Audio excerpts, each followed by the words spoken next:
All right, my friends. Oh man, this is going to be the least smooth opening to any live stream I've probably ever done.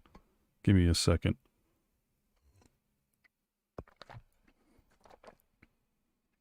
Started. Hope you guys are doing well. First of all, got a whole bunch of stuff to talk about and say and explore today. But before I could really get productive, I've got to finish fixing my computer over here. And yeah, a whole lot going on. Sorry about the noise. Actually, maybe I can just mute this for a second. Mute the desktop stuff. All right. So maybe, man, I got all these noises coming from my body today too. I don't know what's going on. Yeah, there's really a lot of crazy stuff happening with my computer today, and I'm not quite sure why that is.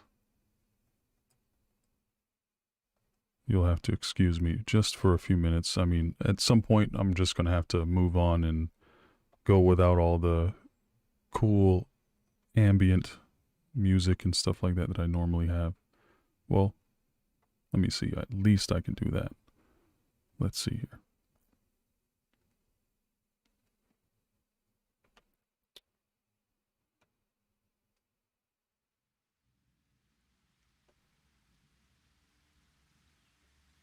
All right. Get a little ambiance going here. All right. See, I haven't even had time to set up my screens the way I normally like them.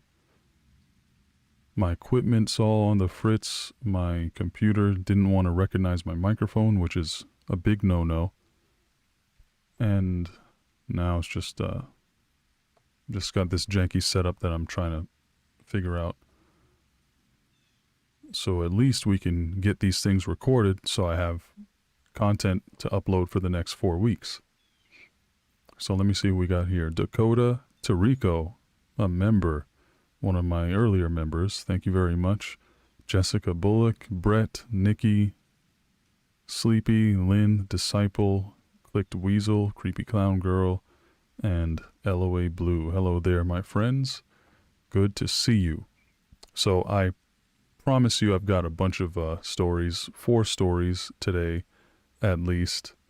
And if you stick around after the stories, I'm going to get into some really cool stuff I've been working on, new designs. If you follow my my Instagram, you probably have seen like the laughing cryptid design and the new wolf skull design with the blood coming out of the mouth and all that stuff. And a couple other things I've been working on, some new mugs and stuff like that.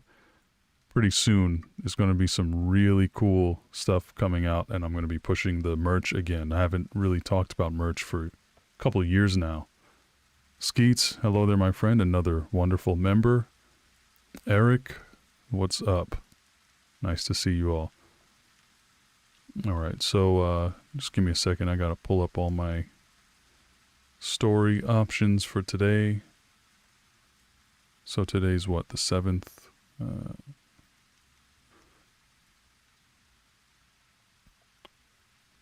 See, I haven't even had a chance to label my stuff yet.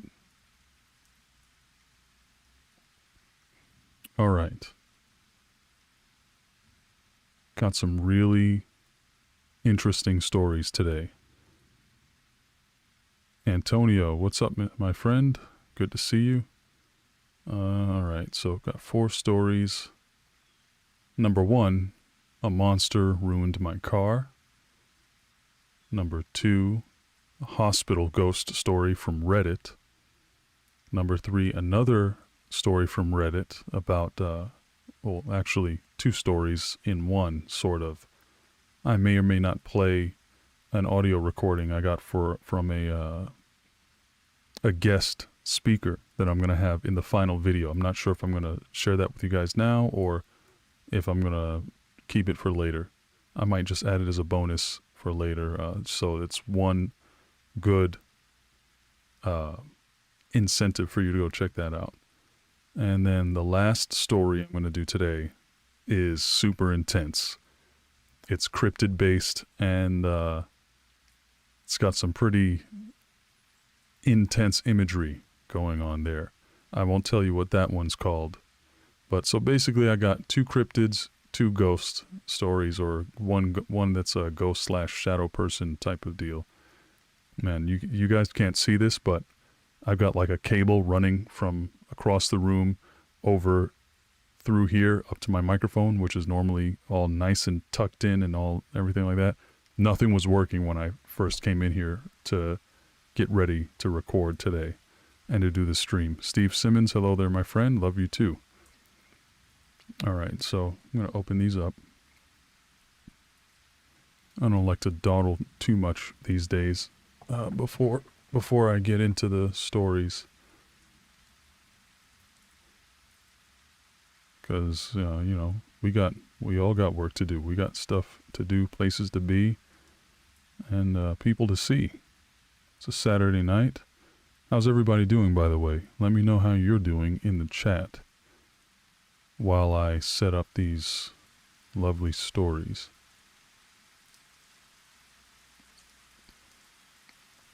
All right, I think I'm going to start with this car ruining thing. Then we'll probably go to the shadow situation, or maybe the hospital one. I'm not sure. And last is going to be a story out of the Philippines that recently came to me from a fellow dreamer, subscriber that you all might know. Samantha, hello there, my friend. Good to see you. Saturday night sitting at work. Man, you do work a lot. I remember you said you had 2 jobs, Samantha. That's we have a hustler among many hustlers out here in the dreamiverse that we all inhabit. All right, remember, my friends, well, actually, since the last time I did one of these shows, things have changed a little bit. I'm glad you all are doing well. So, last time I did one of these shows, the whole spiel, the whole thing that I kept having to say over and over again was that if you send a super chat during the show, any amount, you automatically get listed as a sponsor for that week or that month's shows that come out. But since then, I've implemented a YouTube membership program. So if you like contributing and supporting my work here on YouTube, you can become a member. You get a cool, if you look, Skeets and Tariko have a cool little badge next to their names on these because they are one of my early members here. And the longer that you're a member, that badge will actually evolve and change from the simple wolf skull that it is now all the way up to some really interesting designs. I hand drew all these little badges, and they actually also have access to these emojis that I also hand drew and designed for this specific purpose. And Skeets and Tariko, if you guys want to throw some of those custom emojis into the chat so people can see what's up with it, that would be really cool. I would appreciate that, just so they could see what's going on with it. But yeah, if you want to hit the join button, you'll see all the options and what the perks and everything are of each level joining. Yeah, Tariko just dropped a few of those emojis. I love the /heart one, and that's going to be on a mug pretty soon. If you like that. Oh, and look at that, Samantha became a member. Thank you very much, Samantha. I appreciate that. You've got a brand spanking new badge next to your name now. That's cool. All right. Yeah. So, and if you don't want to do the membership, you could always do a super chat if you want to sponsor the channel, and that's also very much appreciated.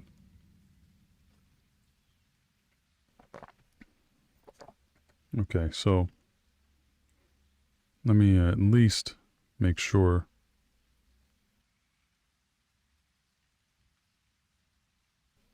Let me at least make sure I can control some of the stuff that I need to control on this thing. All right.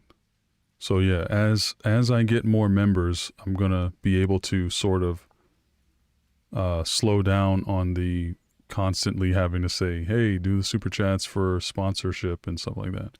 I mean, I'll probably always make sure that everybody knows about that, because I'm sure some people like seeing their name at the end of the videos, and I like putting those there because it helps people recognize each other in this community, and I dig that.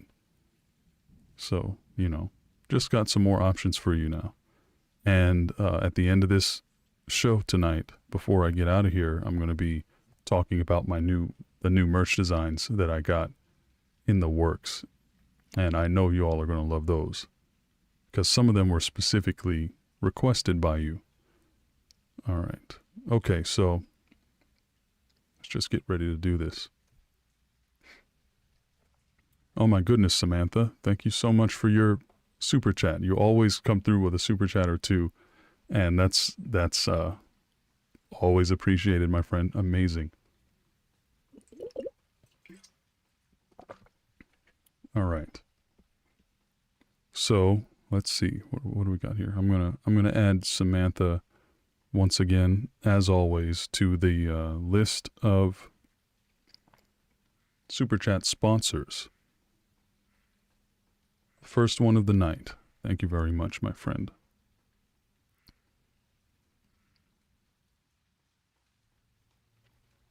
You are most welcome. Thank you for what you do. Well, thank you for what you do to support this channel. It's always, always lovely and appreciated. All right. Okay, so first story, which one did I say we were going to go with?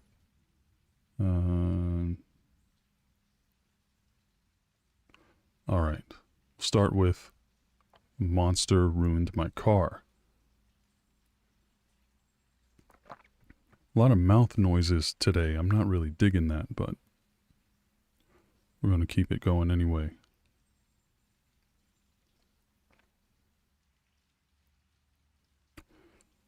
Okay, so, yeah, that's right. Never mind. My buttons are not working, so I'm going to have to go back and do it manually, which is not a problem. Not a big deal. All right, I got to switch. Normally, I got this fancy little thing, this Stream Deck. Let me see if I can bring it up to show you. I got this little thing with all these little icons that I animated and everything. And normally, I just hit a button, and it switches the scene to exactly where I want. But right now, it's not working, so go to story time that way.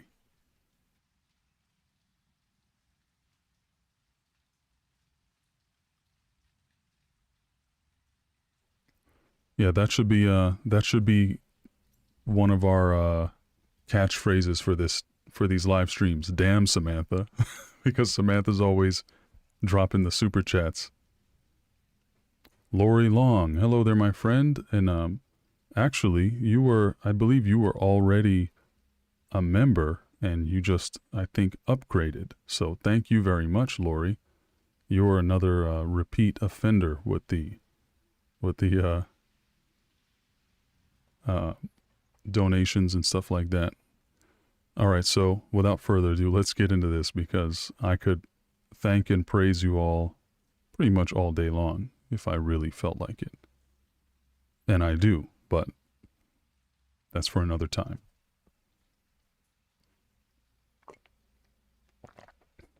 All right, here we go.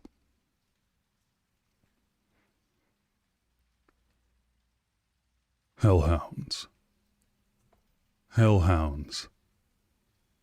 Omens of doom in the minds of most people. Could such things really exist? Or are there no grains of truth among the legends? Listen to the following story, along with some interesting folklore I researched to supplement our discussion, and let me know what you think.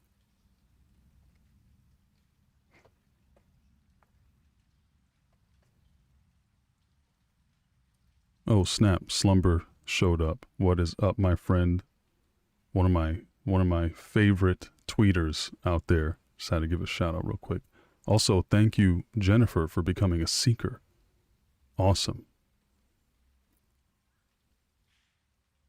Dear Mr. X, my name is Beth.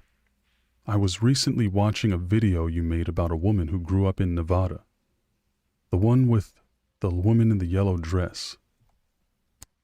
The one with the woman in the yellow dress and the seemingly random dogman encounter. I have a story of my own that I wanted to share with you. This took place in late 2014 when I lived in the high desert of Southern California. The small town I called home was surrounded by abandoned mines, similar to that of the girl in your other video. Our property was pretty far out in the desert, at least 5 miles away from the closest town. All dirt roads, no street lights. You know the whole deal.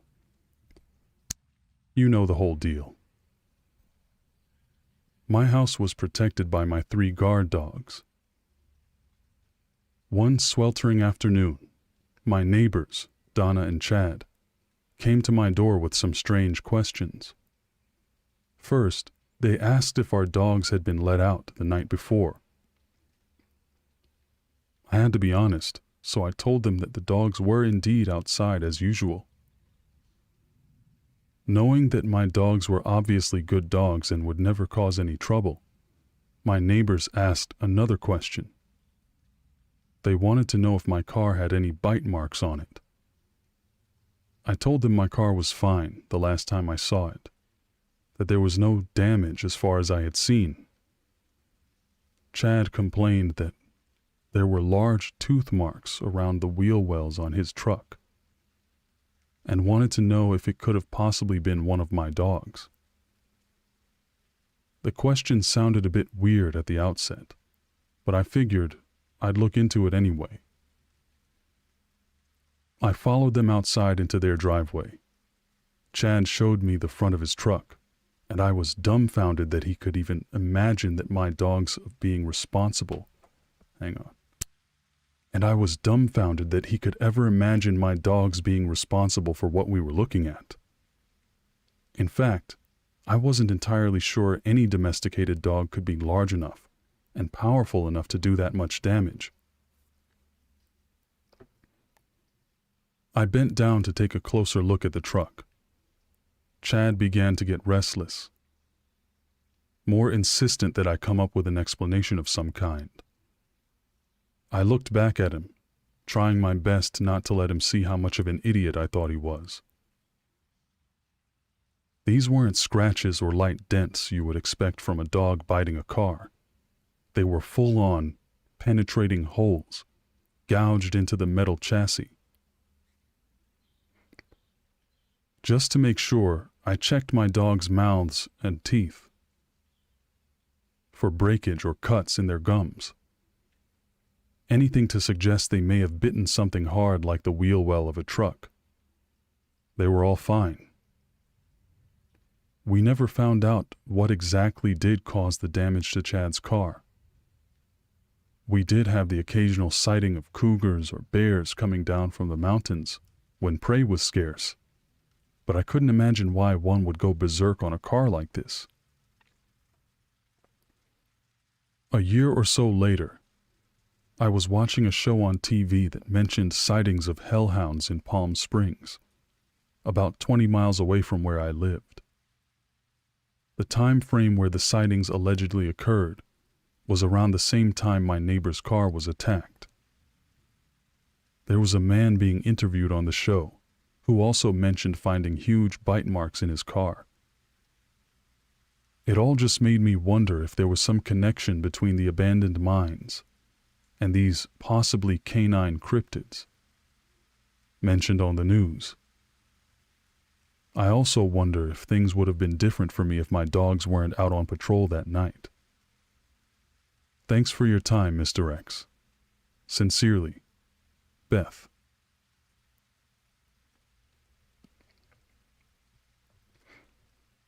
All right. Nightmare Files, what's up, my friend? Sinister Potato, hello there. Sleepy, welcome to Rider Status. make sure you start using those emojis. I worked very hard on those. And actually, the more members I get, the more emojis I'm able to upload, which I don't know if you all follow me on social media. I think I said Sleepy as well. Welcome to membership, Sleepy. And my mind is all over the place today. Rad Love, what's up, my friend? Good to see you. Yeah, so the more emojis, the more I'm addicted to making emojis right now. And the more members I get, the more emojis I'm able to upload. And I have like 10 of them ready, but I can only upload 6 of them right now. So the more, I might be able to upload a new one. And the members, I'll have the members vote on which one I'll upload next, if I have enough to upload an additional emoji after today, because I got like 4 new members. That's great. Awesome. All right. So, as I forgot to warn you guys about this before I read the story, but if you have any questions or comments or observations about the story, make sure you write them in the comments, well, not the comments, but the live chat, so that I can actually incorporate that into the video later. So I'm going to read, I got a little bit of extra meat to this story, a little bit of research that I did that I'm going to add in, and I'm going to read that and then get into my comments on the story itself. And then after that, while I'm reading that, I'd like for you all to give me your contributions, whatever comments or concerns or questions or observations that you have about the story or the other information I read. Because as you all know, those of you who watch these streams often, we're all involved here with this stuff, and we all participate in making this content that goes up on my channel. That's why I've been trying to bring you guys in a lot more. Hello there, Lee, another member. Good to see you, my friend. Hey, Coag Music, what's up? I don't even know if I say your name correctly, but I haven't seen you in quite a while, my friend. Good to see you. I'm glad you're well. I'm doing fine. Yeah, let me know how you're doing, my friend. That's old school collaborator / friend from back in the day. I don't know if we ever did a collab, but we've been in contact for so long. All right, so what I did for this story, it's a pretty short story, not a whole lot to it. That's why I'm starting out with it. But I did some research about hellhounds and their origins, and I thought that might be interesting for you to hear. So I'm going to get into that right now. Lila, hello there, my friend. Good to see you. All right. So don't forget, while I'm reading this, if you have anything interesting to say about the story or the research, go ahead and share that, and I will add it into the final video. All right, here we go.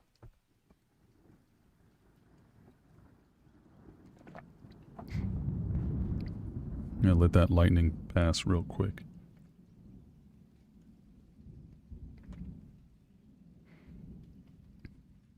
Thunder, rather. Mr. Dan, what's up? All right. Hey there, friends. Mr. X here. Now, I know that story was a bit short, so I want to give you a little bit more on this topic to think about. I did a little research and came across some fascinating ancient European legends surrounding these so-called devil dogs. From the town of Peterborough, England, during the early 12th century comes a tale you might be vaguely aware of. A commotion stirred shortly after the arrival of one Abbot Henry of Poitou. I believe that's how you pronounce it. Could be wrong. It is said that one Sunday, a multitude of people witnessed a supernatural event of some kind. A great number of huntsmen marauding through the woods. They were giant and hideous to behold, dressed in black, of towering stature, and riding large black horses and goats as their steeds. Running with these mysterious huntsmen were terrible hounds, jet black fur with glowing red eyes, as big as saucers. The beings sounded horns throughout the night, and their hounds howled a haunting tone that echoed through the forest. They were reportedly seen taking up residence in an area for almost 2 months, through the season of Lent and all the way to Easter. These strange events became known as the Wild Hunt. Allegedly, similar encounters and stories have been told throughout all parts of Europe. They seemed to be accompanied by bitter, freezing cold winds, cold enough to bring death to anyone caught outside upon their arrival. The legend of the Wild Hunt is often said to be the origin of the hellhound myth. Perhaps these mysterious beings brought the terrible hounds to our plane of existence from somewhere beyond. The legend of Black Shuck, interestingly enough, is also associated with some Christian imagery and custom. A beast said to take the form of a hulking black dog that silently stalks the shadowy areas of the town, with a howl that can make one's blood run cold. A story from the late 16th century in England describes a grisly scene. On one peaceful, quiet evening in the town of Bungay, one of those, not sure, folks were in church for their daily prayers and devotions. Unbeknownst to the parishioners, a dark storm was brewing. The serenity of their evening was shattered when, amidst a flash of lightning, the doors burst open, revealing the dark silhouette of a great hound. The beast entered the sacred chamber and murdered 2 people who were kneeling in prayer before vanishing as suddenly as it appeared. It was said to have then traveled 12 miles away to another church. In Blythburgh, I don't know, where it reportedly took 2 more lives for the same reason, for reasons unknown. This creature became known as Black Shuck. Witnesses described it as a giant hound with matted black fur. Many claimed it was extremely large, with some accounts insisting it was as big as a horse. The monster foamed at the mouth, as if rabid and deranged. Strangest of all, many claimed that the beast had gigantic, glowing red eyes. Seeing the creature became known as an omen of bad luck. Some believed it signified that one's death was imminent. Children were told to shut their eyes if they ever heard its howl, which was said to be easily mistaken for the sound of wind. Very interesting stuff. Super creepy to think that there's a dangerous animal that sounds like wind. So let's discuss. Regarding Beth's story, I have to say I've never happened to come across any instances of wild animals attacking cars in that way, biting holes in metal wheel well panels. That's pretty intense. Though I must admit it's not entirely outside of the realm of mundane possibility.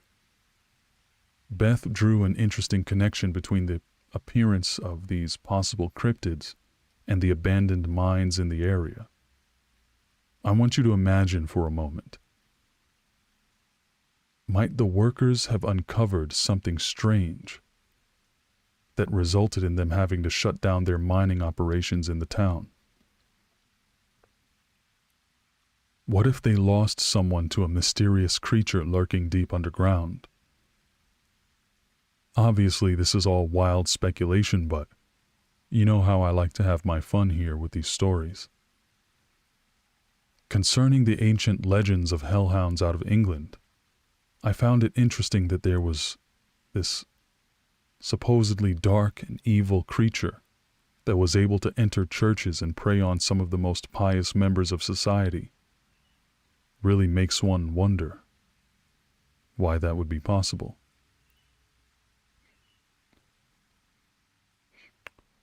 An interesting parallel bridging the gap between these stories was the fact that Beth saw reports of a hellhound from a town 20 miles away. The English legends also happen to depict the hellhound traveling many miles to hunt different churchgoers. I took that as a very strange coincidence. So, I have a couple questions for you in the comments. What do you think happened to Chad's car? Are you aware of any kind of animal that can punch straight through a metal wheel well? How about what you think about the ancient stories of hellhounds?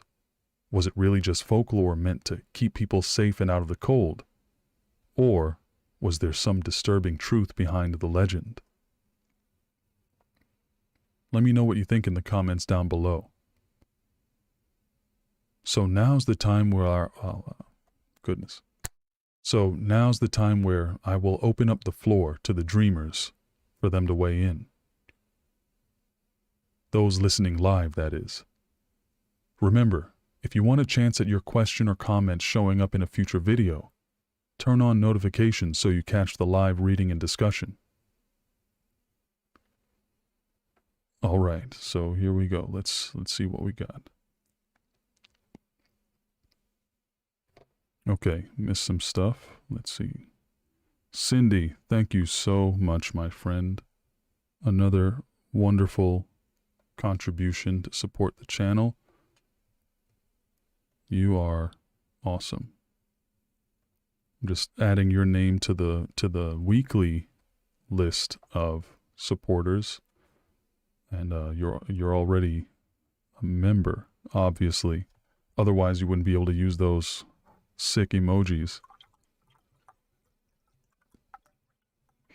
You all really take care of me during these shows. I do appreciate it, my friends.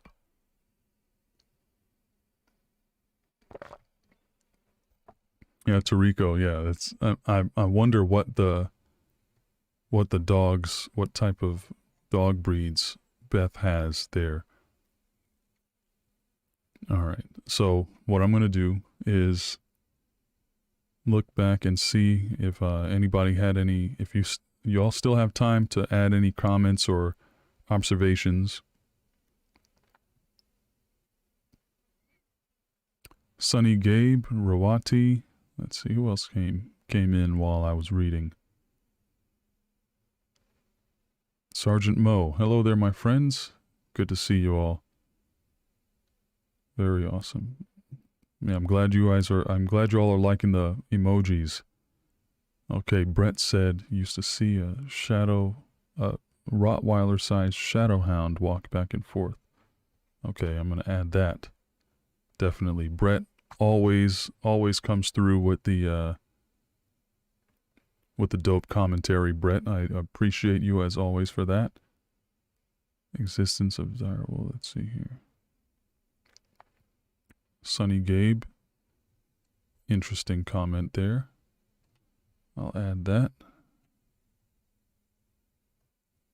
Okay, so as you all know, for those who don't know, right now I'm just adding in some, I'm adding this to my Word document with the story so that these things stay with the story pretty much forever. And, whoa. Hellhound saving you from something. Brett, you're going to have to elaborate on that, my boy.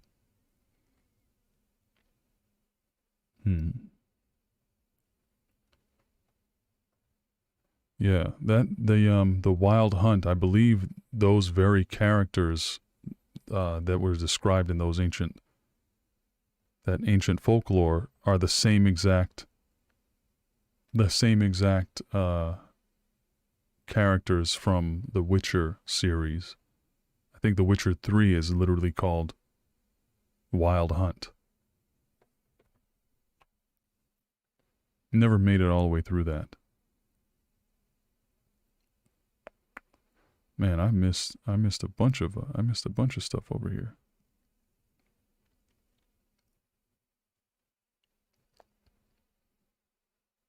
All right, I need to get my head in the game, y'all. Okay, let's see.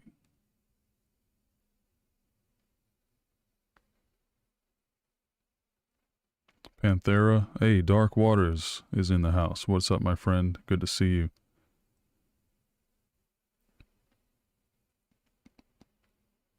Yeah, I need to. Yeah, everybody say what's up to Dark Waters if you know him. He's one of the greatest storytellers on YouTube, hands down.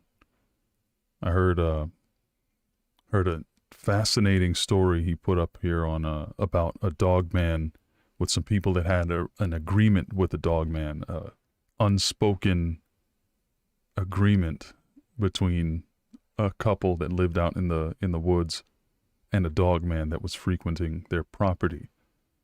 Go to Dark Waters' channel and check that out. Super interesting story.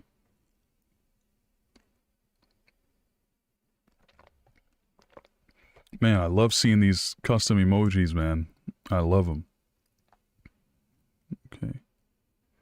Ooh, Skeets. Good point there. I'm going to add that to my commentary here in a second. That's going to be maybe the last one that I do.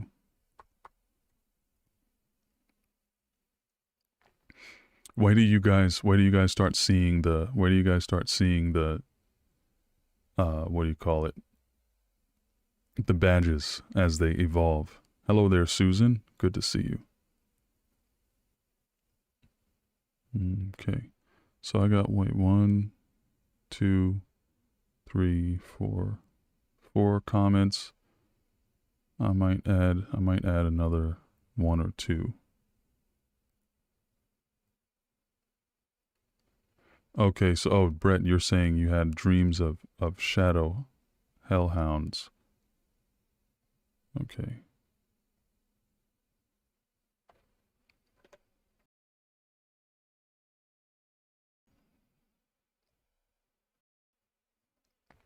All right.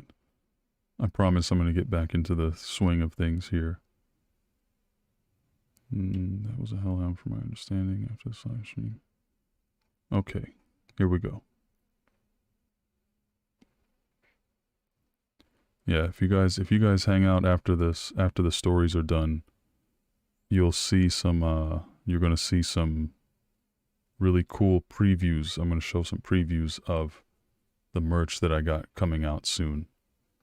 I know y'all are going to love it. I got all the graphics and stuff I've been working on. Some new skill sets that I've been working on as well. I think you're going to like them. All right. Oh. Young woman, naughty, ready to what? I keep getting these spam text messages. Ready to meet. Oh. All I need to do is send my credit card information. We'll be good to go. Sounds like a good deal to me. What do y'all think? All right, here we go.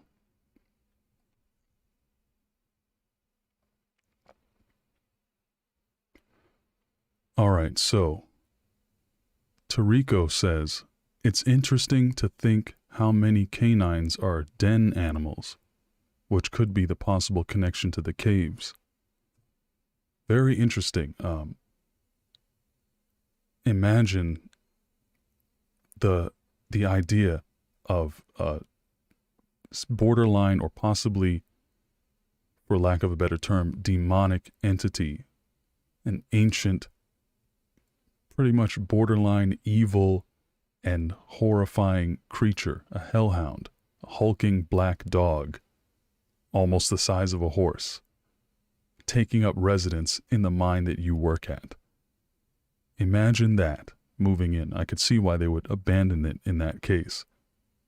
This story really made me wonder and want to look up and look into the history of this town and see what actually happened that led to the abandoning of these mines.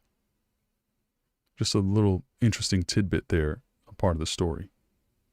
Sunny Gabe says, I remember these types of creatures loathe dogs. So if the trucks or cars had been previously marked by dogs, that could make an explanation. I'd actually never heard of that. The idea of hellhounds hating real dogs. I wonder why they would.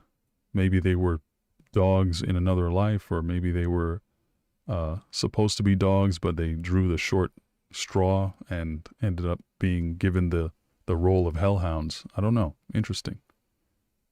Sinister Potato says, isn't it supposed to mean something if you dream of a hellhound? That I don't know. I probably should. My name is Mr. X Dreams after all, but I would think if it's seen as an omen of something terrible going to happen in real life, I can't imagine it being much better in the dream realm if you were to see such a thing. I mean, honestly, there's all kinds of reasons why you might see different types of imagery in your dreams, and it doesn't always translate to a real world consequence. But I don't think I would be getting any warm and fuzzies from seeing a hellhound in my dreams. And I remember Brett also saying that he's often assisted in some way in his dreams by dark, shadowy, dog-like creatures. I wonder what those are. Brett also said, I used to see a Rottweiler-sized shadow hound walk back and forth outside my bedroom as a kid. You're going to have to elaborate on that for me, Brett, if you have a minute. I'd like to know more if there's a significant part of that story that we're missing. Skeets Grimseeker says, maybe the stories made them real. Tulpa, ? Again, this ever-present idea on this channel, the tulpa, a thought form, something dragged, possibly kicking and screaming, from the dream realm into our real world. This is a very fascinating subject to me. One day, I promise you guys, one day I'm going to talk in depth about it and do some research and bring you something really interesting to share. But with all the years and years of folklore and stories being told about these things, how couldn't it be a possibility? I would imagine it would be possible, if there is such a thing as a tulpa, to bring it through from one realm into the next, into this one, even if it's just that original realm is the realm of human thought. Dark Waters had something to say about this. Hellhounds are summoned. Also, they're associated with spirits of fallen giants, which are demonic. Fallen giants. I would love to have some insight as to the metamorphosis, rather, between a giant, which I would assume would be some sort of humanoid creature, to that of a hound. Super interesting. Thank you all for your contributions and for these fascinating seeds of discussion for this topic. I appreciate it very much. And with that, my friends, this story has come to an end. All I need to do now is get a nice code word from the dreamers listening live. So let's see what they come up with. All right, guys, so real quick, I know I've been at this story for like a half an hour. Let's come up with a code word for this story. Okay, in the meantime, Adolph Manson, hello there, my friend. Akamakafika 13, what's up? Good to see you. That's a bit of a tongue twister. Marquetta, George Brown, hello. Mary C. Doge. All right, Mary C. Doge. That's the one. I think I like that one.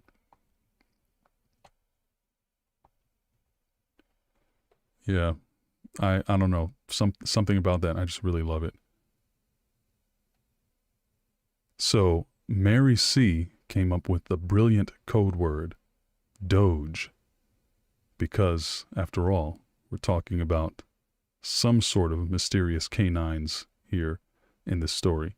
So, if you're listening to this part of the story, type Doge in your comment down below. Be creative with it. Surprise me.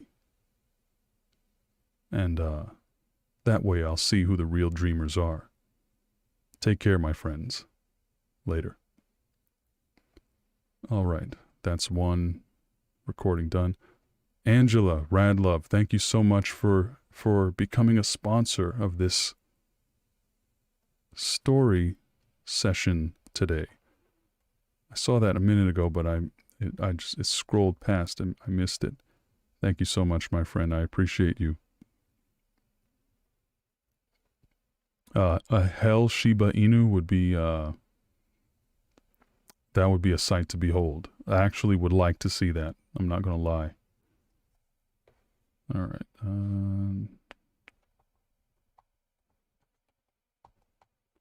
Just gotta export that. Yeah, Angela. This.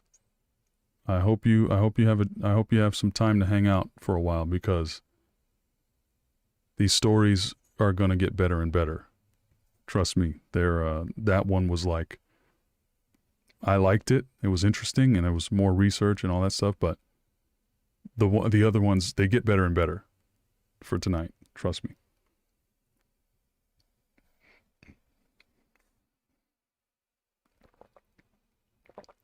All right. I'm trying not to like burp into the microphone for you guys. All right. Let me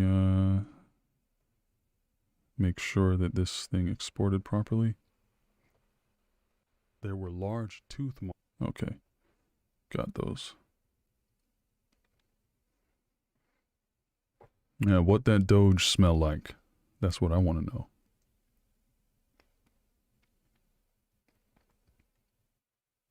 know. Dream car is Doge Viper. That used to be my favorite car of all time. Gran Turismo had me messed up.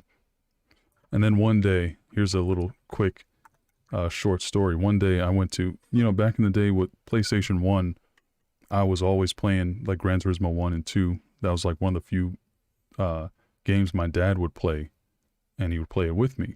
My dad normally hated video games for the most part, but Gran Turismo, he's a car guy, so he loved it. I'm not a car guy, but I love that game. So that was something that me and my dad sort of bonded over. We had in common. So one day my dad took me to a car show. In Gran Turismo, my favorite car was the blue Dodge Viper with the white stripes, the two white stripes. It's a classic design. And one day I went to a car show with my dad, and I said, oh my God, there's a Dodge Viper here, blue with the white stripes. And I was so freaking hyped up just seeing it. I asked the owner, I was like, hey, can I sit in this car and take a picture? He said, yeah. I tried to sit in the car. I could not get into the car physically. I was too big. I was too tall. And I don't know if it was an RT10 or something, and I just didn't realize, or if something was wrong where the car was just too small, smaller than normal. But I mean, it's a very popular car. I thought I'd be able to at least sit in it, but I could not jam my body into the car. And I'm not that big. I'm only like 6'4", but that car, I guess the inside of it is really, really small, and I was very disappointed because that was supposed to be my dream car. And yeah, I never quite got over that, believe it or not. All right, so we're going to go next to a hospital ghost story. Wait a minute, it looks like somebody said something. Samantha, in the physical and metaphysical world we have delved into size is not relevant with these creatures. Almost like feeding a fire. It gets bigger the more you give it. Ooh, man. I wish I put that in the original recording. These creatures that originate from thought, they get bigger the more energy we put into them, the more fuel we put into them, like fire. Super interesting. I actually heard that dire wolves are not that much bigger than normal wolves. Angela, no, yeah. Is that a secret? My height? Yeah, I'm like 6. I'm not quite 6'4". I say 6'4", but I'm really like 6'3.5" or something like that. Yeah. Yeah, I don't know who Dodge Vipers are made for, but they ain't made for me. I know I couldn't get into one now because I was a teenager at that time. What is 6'4" in centimeters? I don't know. Someone's gonna have to look that up for me. All right. So next we've got a hospital story. Story from a hospital in the UK. And this is from a fellow dreamer. And I just realized I never wrote the hook. All right, I'm going to have to write a hook for this real quick. 1 second. Let's see.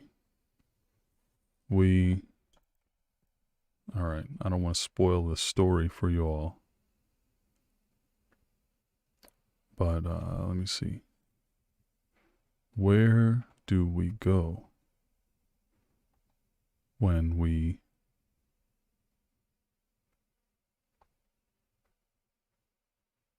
come unbound from this mortal coil?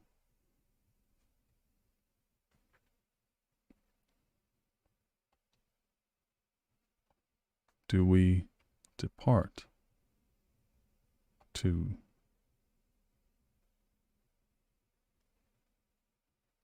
depart to search the heavens for the answers we never thought we would find on earth?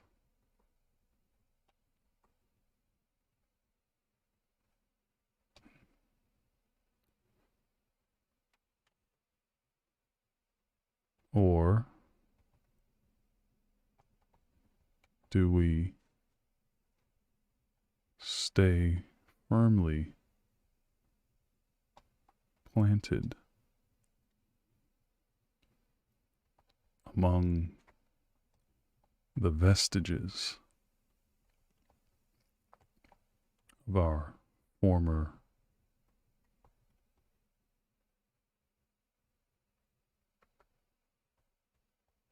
familiar lives? That sounds okay. 193 centimeters, so I'm probably like 192 centimeters, I would have to guess. Thank you, Cindy, for those calculations. Listen to this story and let me know what you believe awaits us. Awaits each and every one of us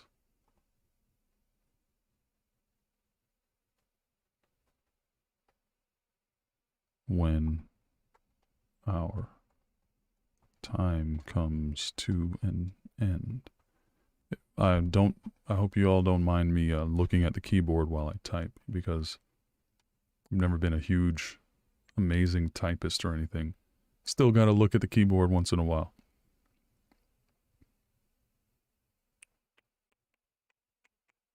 What does it mean if the spirit of your pet dog warns you of dangers, George? Depends. I mean, I wonder is the dog alive or is the dog not alive right now?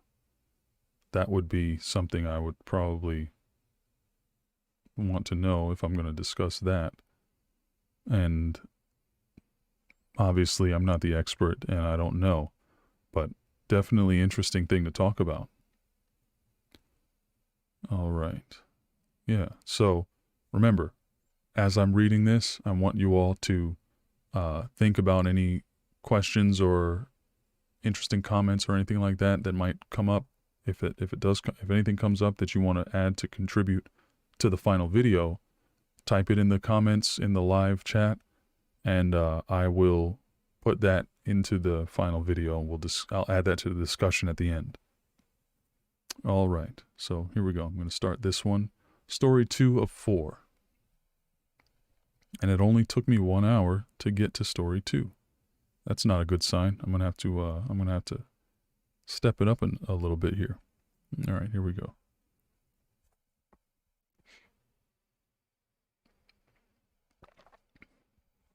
My bad. I'm gonna give you all a little bit of ambient sound here.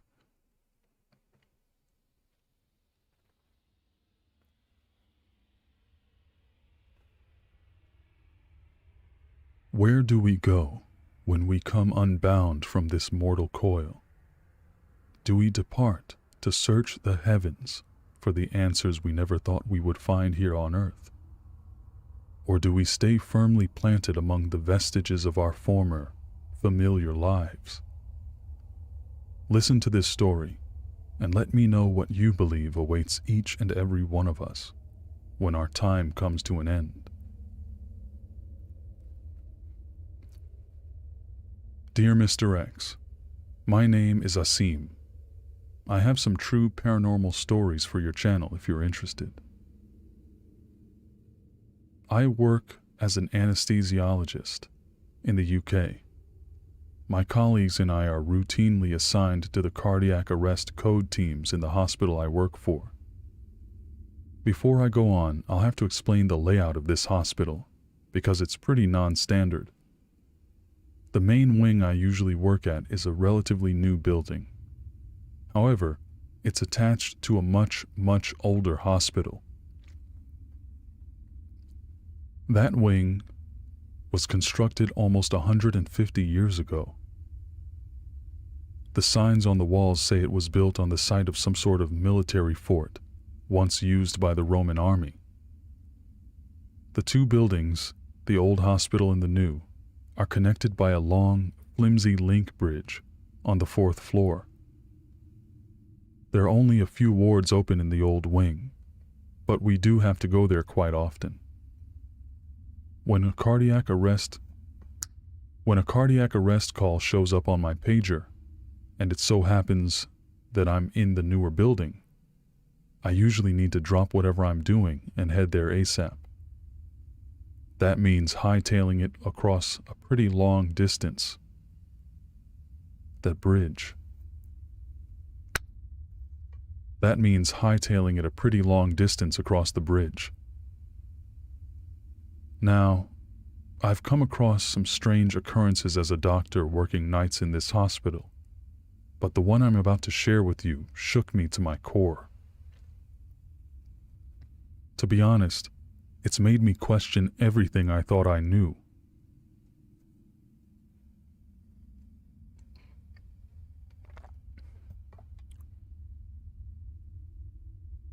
One night, as I was working the late shift and received one of those dreaded cardiac arrest calls, it was about 4 a.m. This time it was directing me to one of the wards in the old hospital, and I was in the new one. So I started to run that way and entered the link bridge that connects the two buildings.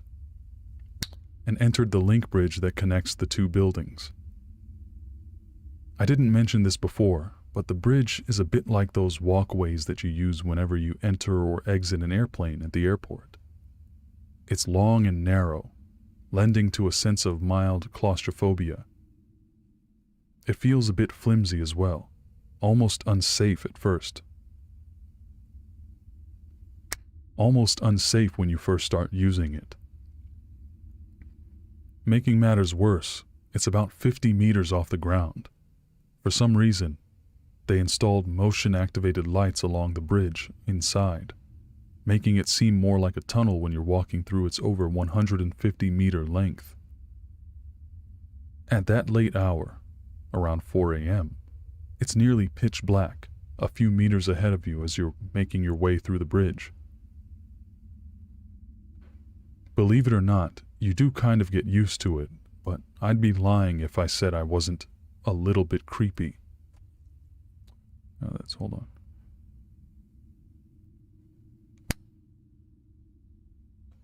But I'd be lying if I said it wasn't a little bit creepy, even on the best of days. As I ran through the bridge, the lights were coming on in front of me in segments of about 20 meters at a time.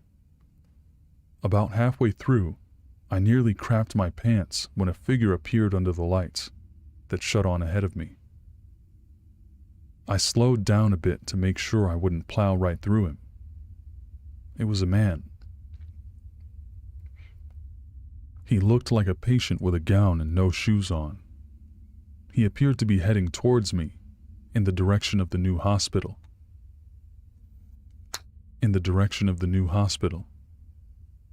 As I looked him over, my pace now down to a brisk jog, I noticed how distinctive he was, especially for someone who was so out of it that he'd wandered over 75 meters down a bridge for no real reason.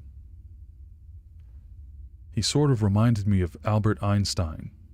Wild white hair, a big bushy mustache, and a gold medallion-style necklace that poked out from his extremely hairy chest and hospital gown. He also had a large, hairy mole on his left cheek. "Excuse me, sir. Can you help me?" He called out to me as I ran past him. I slowed down momentarily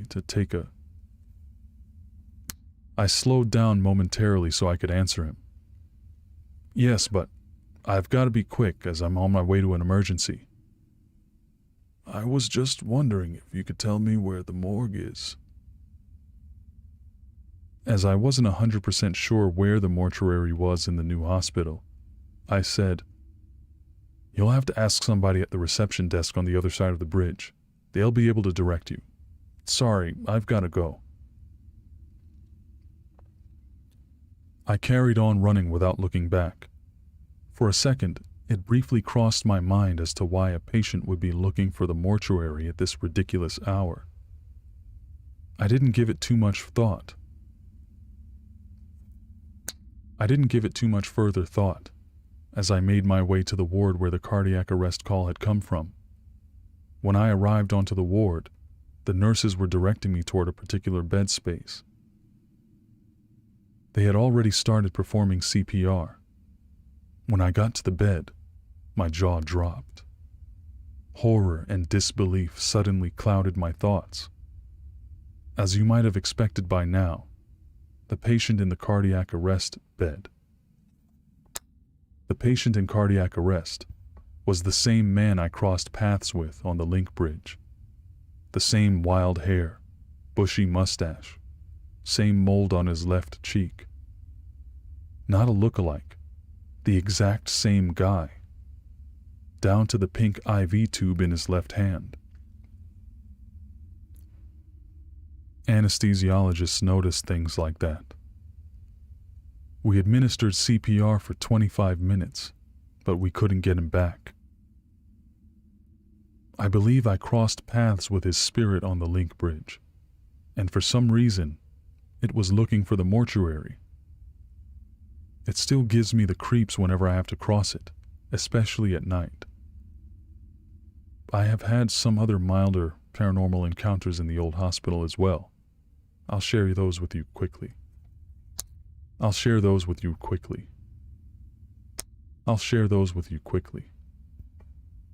For example, there have been many cases where dying patients have all had the same hallucinations. I can elaborate with you that. Goodness gracious, y'all. I can elaborate on that with you in more detail later, if you want. There's also a ghost called the matron, who's sometimes seen wearing an old-fashioned nurse's uniform and literally gliding around the hospital basement at night, like something straight out of Ghostbusters. I've never seen her myself, but I've heard the rumors. There have also been reports of old-fashioned music heard echoing through the abandoned parts of the hospital, areas with no power or even public access into them. I've personally seen a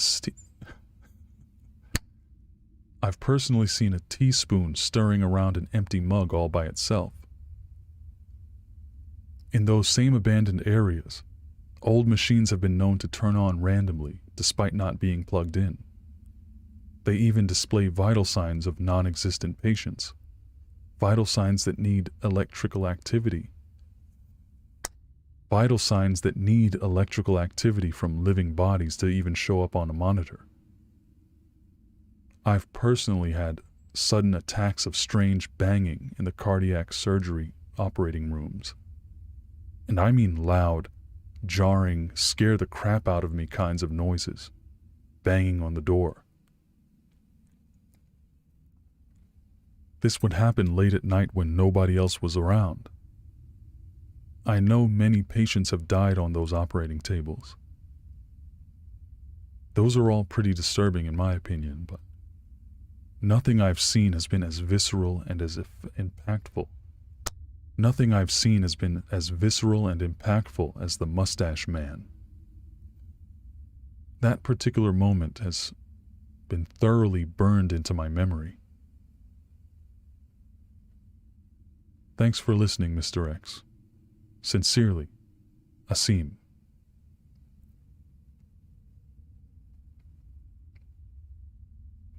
Oh man, I had a hard time getting through that one. Whoa. Okay.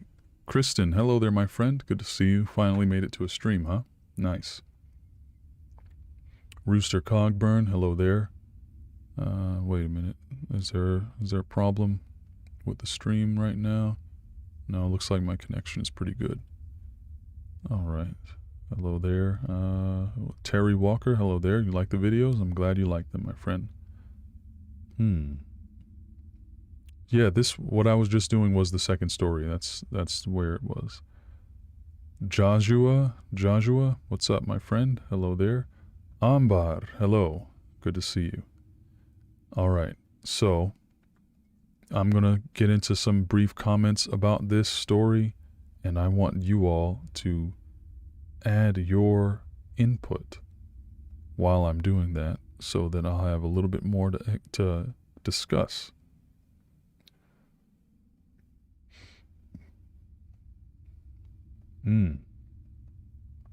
Some good ones already.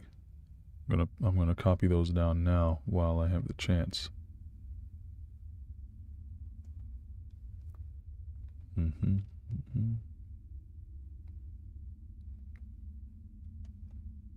Very nice, very nice. Thank you all for your contributions here. And if anybody else, I got 3 so far. If anybody else has some interesting observations or insights about this, yeah, that would be much appreciated. All right, so let's do this. Also, don't forget, y'all, if you haven't already, any super chat qualifies you as a official sponsor for this video. So, and your name will be in the end of the videos coming out from when I release these individual stories. So, keep that in mind if you feel like it. No rush. I mean, no pressure. Also, if you want to use those dope emojis that you're seeing in here, the custom emojis hand-drawn by me, Mr. Extreme's membership is now available. All right. So let's see. I'm getting into my commentary, and then we'll go I'll check around real quick again and see what you all had to say. All right.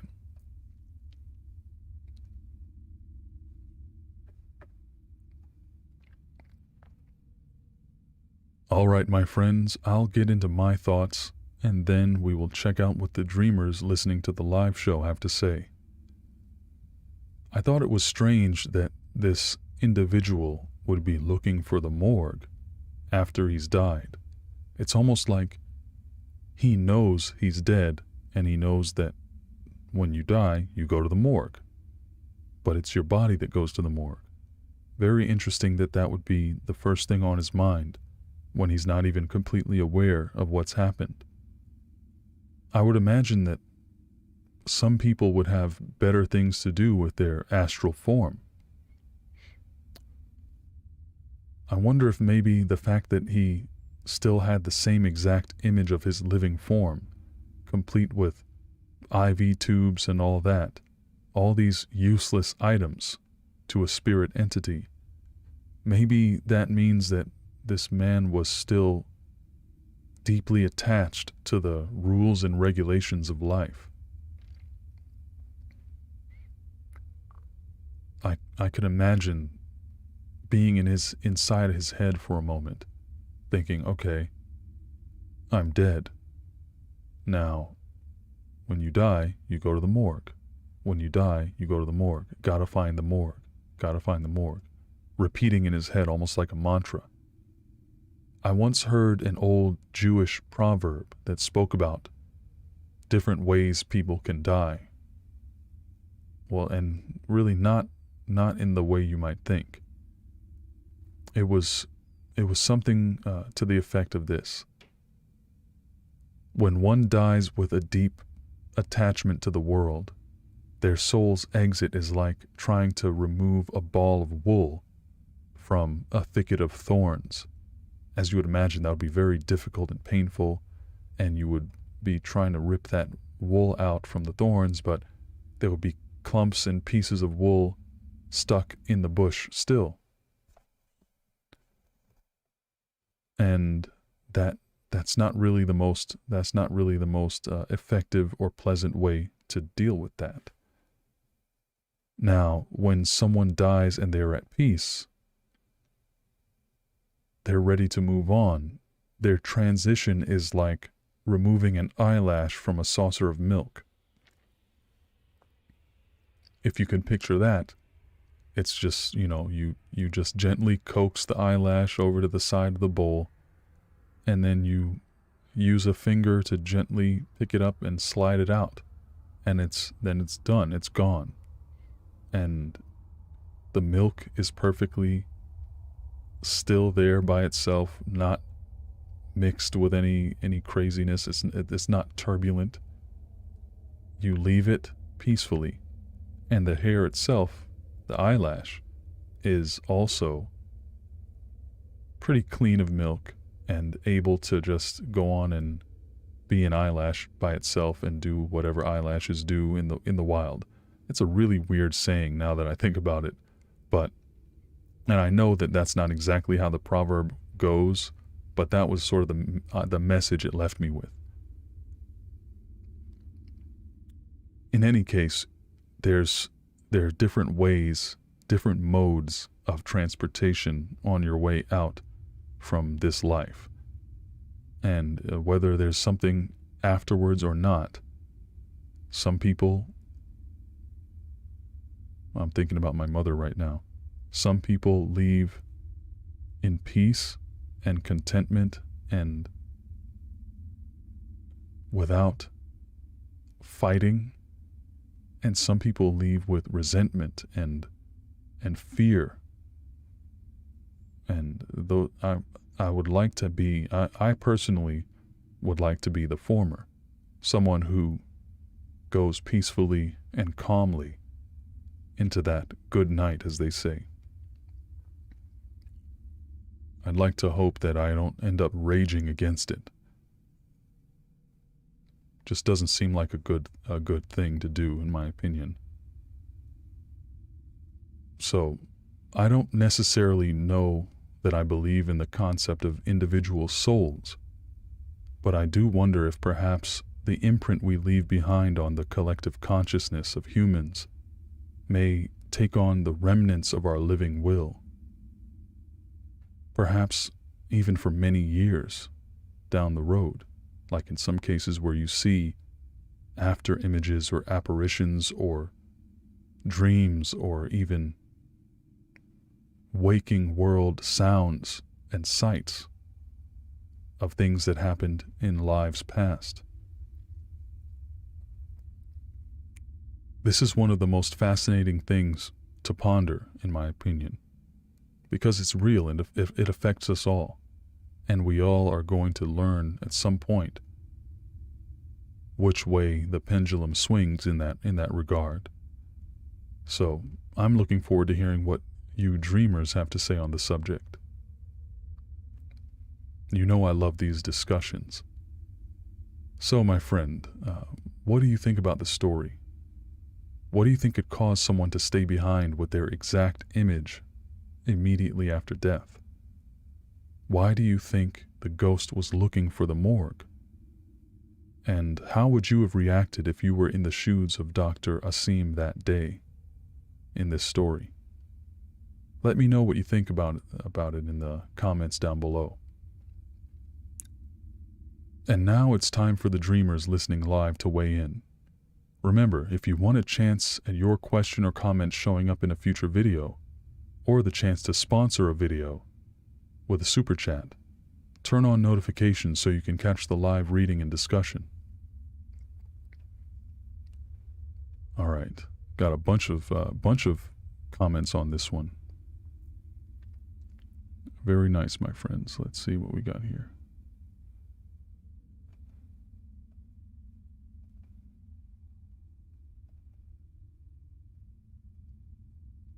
See, this comment, the part with all the comments with that you all give me at the end of these stories, it's actually one of my favorite parts of doing the stories, because you really make me think on my feet and give me stuff to think about and talk about that I didn't come up with on my own. It's a very interesting experience for me. I'm very glad I started doing this way.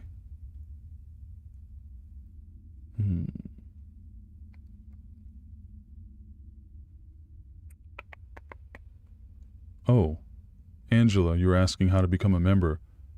Angela, if you're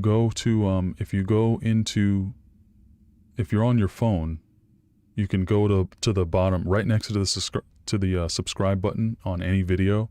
There'll be a join button. You can use that. You can use that to join at whatever level you please.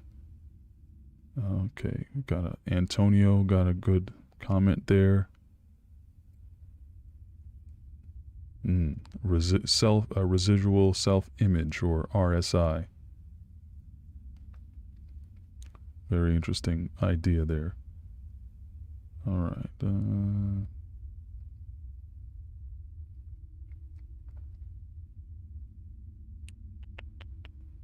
Samantha got a good comment there.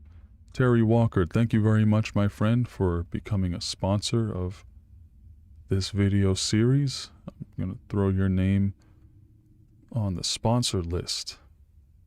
Thank you very much for your super chat contribution, my friend. Let's see here. This.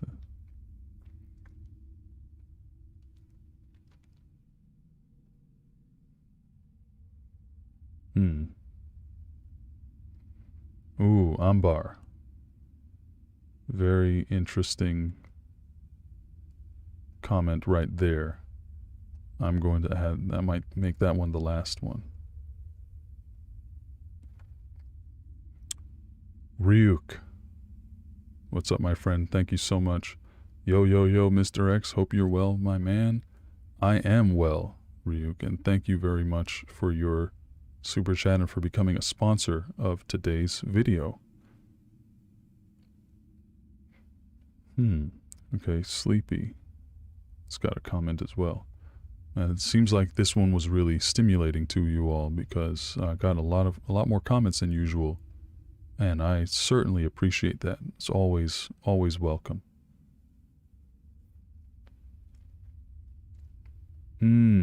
Cindy, good one. Another good one from Cindy as usual. I think I might be getting some new highly efficient commenters in here. I'm liking Mary C and Antonio Doe's comments, and Sunny Gabe is doing really interesting stuff too. You all will be added to the list of excellent commentators, which anybody can be inspired and come up with something really cool to add.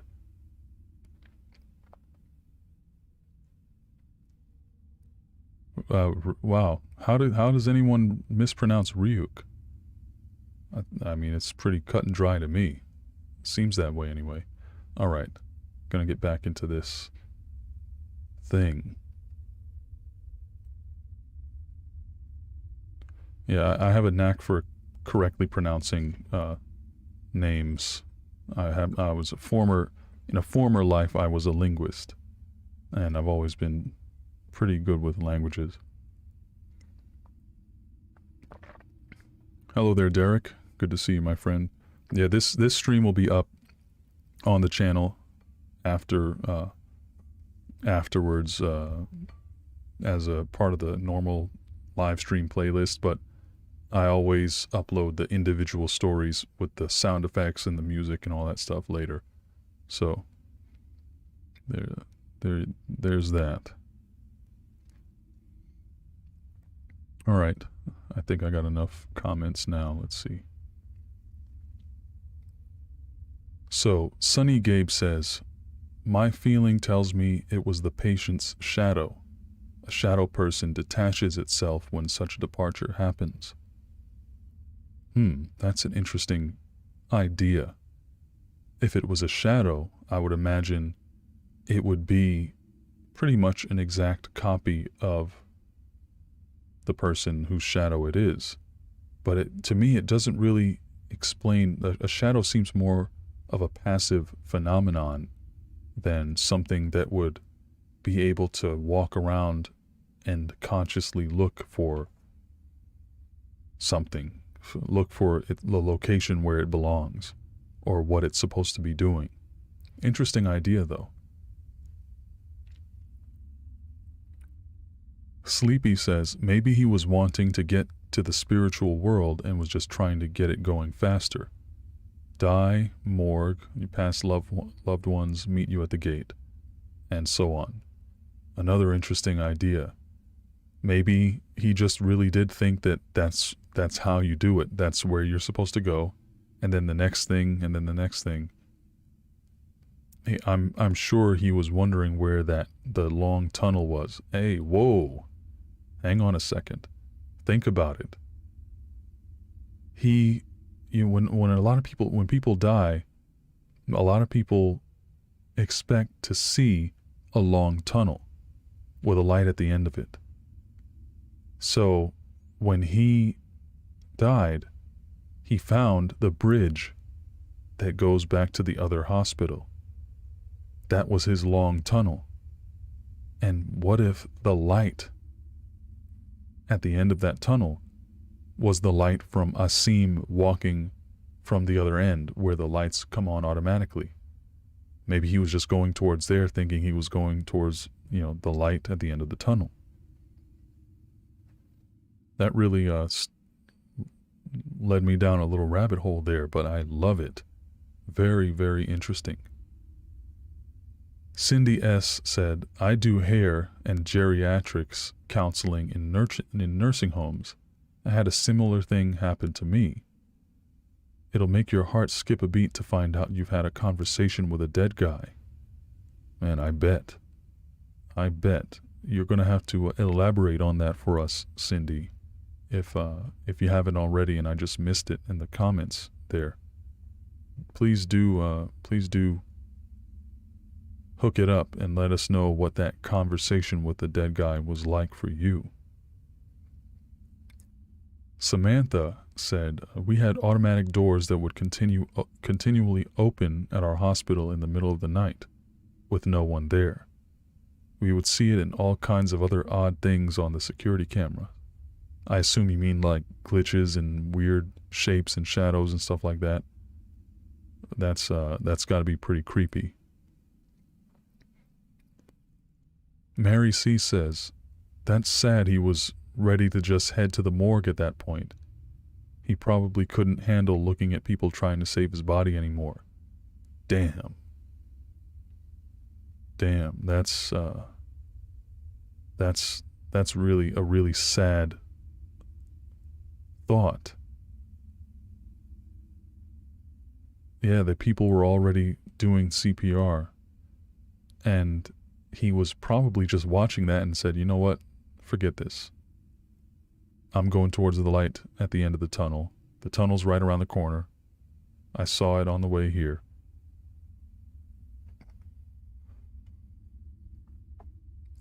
That's deep and sad.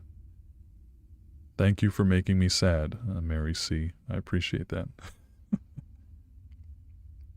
No, I'm just messing with you. Samantha also said, the idea that he's trying to go where he thinks he should, maybe he was looking for his body projected away from it. That's an interesting idea. What if he was actually ejected from the body? Something that happened to him. Maybe he was going through the cardiac event and it just violently pulled him away. And maybe he was just looking for, he probably figured that that's where my body was going to go because I'm probably dead by now. Maybe he just wanted to go see his body one last time and say goodbye. And by the way, Mary, I was just joking. I'm not really that sad. It is a sad sight to picture in my mind, but nothing I can't handle, so don't worry. Mary's apologizing in the chat right now. It's all good, Mary. Antonio says, I've always wondered why in these types of stories where people are dying or recently dead and someone happens to run into their spirit, why would the spirit still have clothes or possessions? That's... Someone mentioned something like in the movie The Matrix, where they have a residual self-image, also known as RSI in some circles. If that's the way you think you're supposed to look, perhaps your mind makes it real, even so far as that it can be seen by another person who's totally external from you. Yeah, very interesting idea, and I really wonder about that, because it's very rare for someone to report seeing an apparition or a ghost of a person who's just naked, unless maybe the person died while they were in the bathtub or something.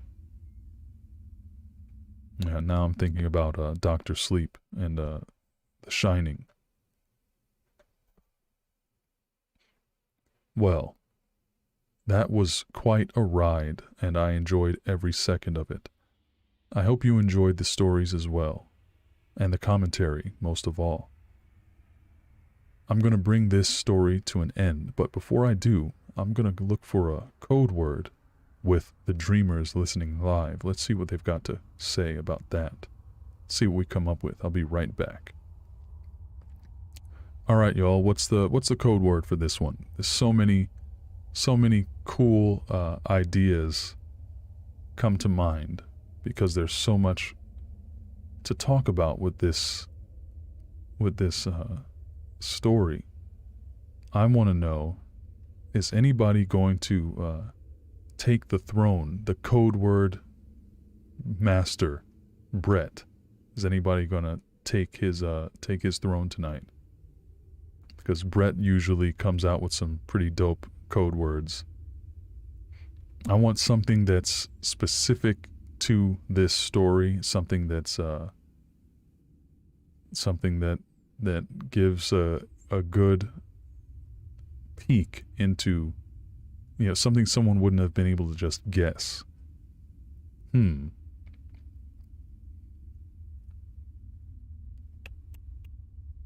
kind of like Samantha's suggestion of Einstein so far. That's a pretty good one. And she typed it twice, so I know she really is confident with that, believes in it. I dig that. Let's go with Einstein. Let's go with Einstein for this one. Very well done with everyone else. All the other ideas. Thank you all. And I'll make sure that, as every time, I'll make sure that no one gets the same thing twice. Nobody gets the same vote. I'm not gonna always pick the same person. But yeah, I don't know what I'm thinking right now or what I'm saying. I'm getting dry mouth again. Hold on.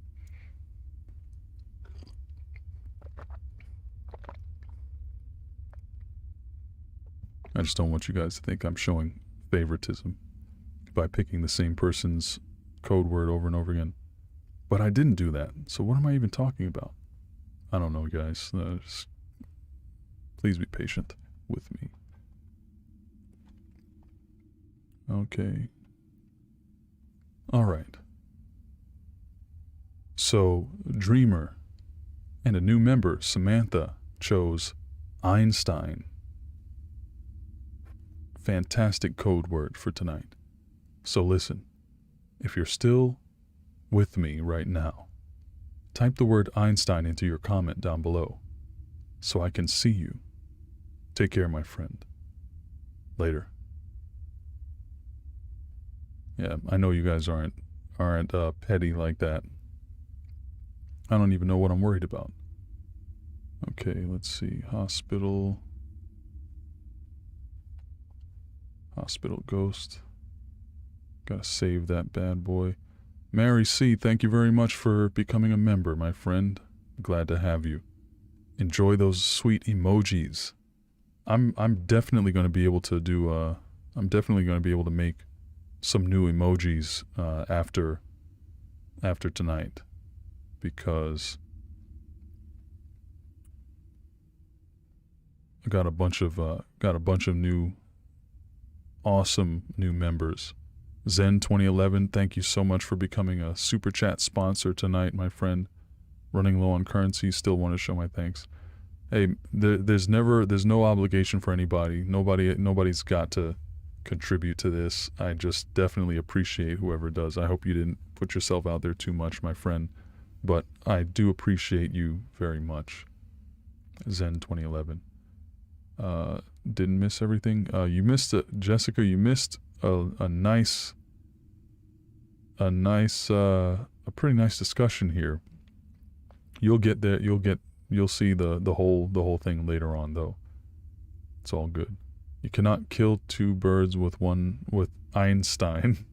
Is Stein German for stone? Because that would be awesome. That would be an awesome joke if that is the case, because I know Ein is one in German. Dark Phoenix, hello there, my friend. Someone's got to tell me, is Stein actually, like, what does that mean in German? Does it mean stone? Because if it does, that's epic.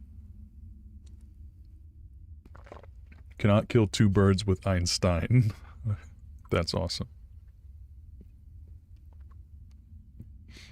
All right. So there's that story. Story 2. And it only took us 40 minutes. We're doing a little bit better. A little bit better. All right. So this time with this story, I'm going to, all right, it's going to be a little confusing to y'all because I'm going to be, I have to read a part talking about my collaborator, because when this video comes out, for real, there's going to be a bonus story read by a new friend of mine called Fear Street, a guy that I've recently heard. You might have seen on Twitter. I mentioned he's like, if his voice is like, if me and Let's Read had a baby, it would be this guy. His voice is fantastic. I love his voice and the way that his diction, his cadence, the way that he reads his stories, I like it a lot. And I think I was able to set him up with Let's Read, and they did a little collab and stuff like that too at some point. So now I'm having him on my channel to do a little collab. He's very, very small, recently created channel, but someone, who is it? I believe it's someone who might be here right now. Kristen Woodard, wasn't it you that hooked me up with Fear Street? Please let me know in the comments. But great dude, and we've been talking lately, and he's going to be reading a story, a similar story to the one that you're about to hear now, but it was a shorter one. So there's kind of two short stories that are going to be one read by me and one read by him, but you're just going to hear the one today that I read. So don't be thrown when I say, hey, thanks to Fear Street for reading this other story, because that's what you're going to hear in a second.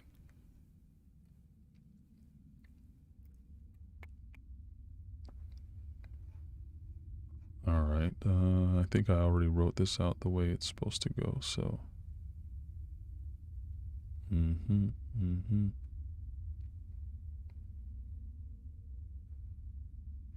Yeah, all right, here we go. Got it.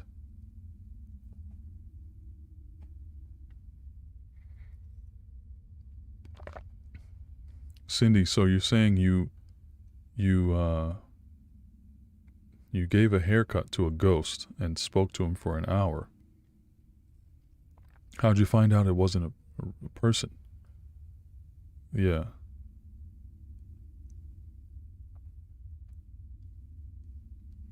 Yeah, Ein, yeah, Angela, Ein is German for the number 1. Yeah, that I know. And I would imagine Stein is probably stone, but I don't know. You're saying it is, and I really hope you're right.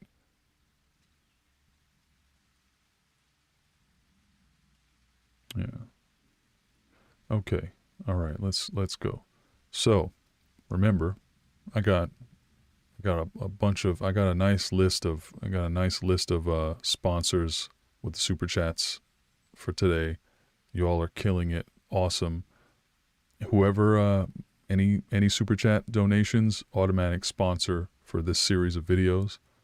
And you can also become a member to be a permanent sponsor and get those dope emojis that you're seeing in the chat here. Make sure y'all are using those emojis, because it literally tickles me to see them.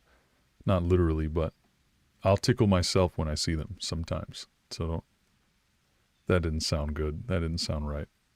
Cancel that. But not really.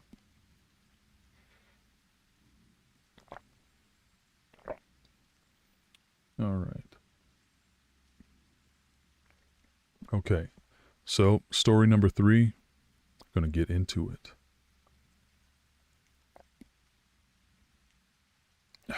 Man. Been getting a lot of yard work done today, so I'm still a little sore.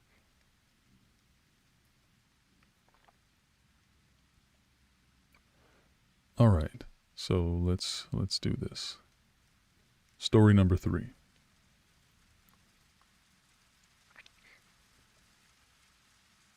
The Hat Man. A dark, menacing entity known for terrorizing people across the world, young and old alike. This being is most commonly said to stalk his victims while they sleep, often waking them to witness his dark figure, looming over them as they lie there, helpless and paralyzed. What would you do, though, if you encountered the Hat Man while you were wide awake, going about your day? Listen to these stories and let me know. I also have a special treat for you. A new friend of mine will be reading the first story tonight. Please give a warm, dreamer welcome to my friend, Fear Street. Enjoy. Just as a reminder, you're not going to hear that story today. You're going to hear it when the real video comes out in a few weeks. This story is based on a Reddit post r slash, wait a minute. This story is based on a Reddit post from the subreddit r/ghost stories by user HKO Papakalash69, entitled Paranormal Experiences at My Ranch. The link will be in the description box. The link will be in the description box below if you want to check out the original post. My name is Cal. My grandpa has this ranch about 25 miles east of Payson, Arizona. Wow, I'm really I'm right now, I'm reading this like Fear Street a little bit. I need to make sure I differentiate myself. I'm going to start that over.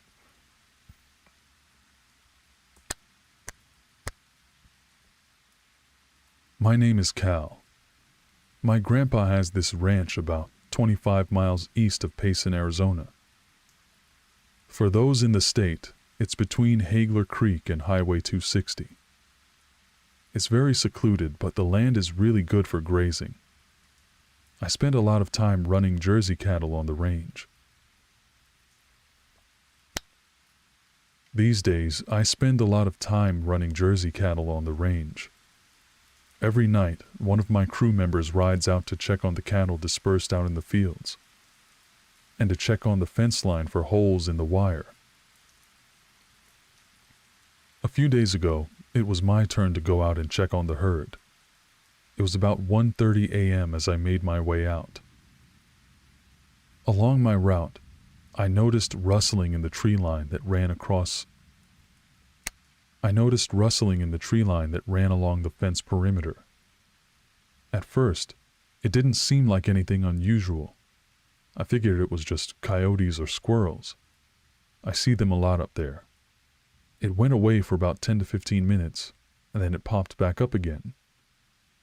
The second time I heard it, I was off my horse and walking him to a little watering spot. The cows were about 150 to 200 yards away, just within my view with the strong moonlight that night.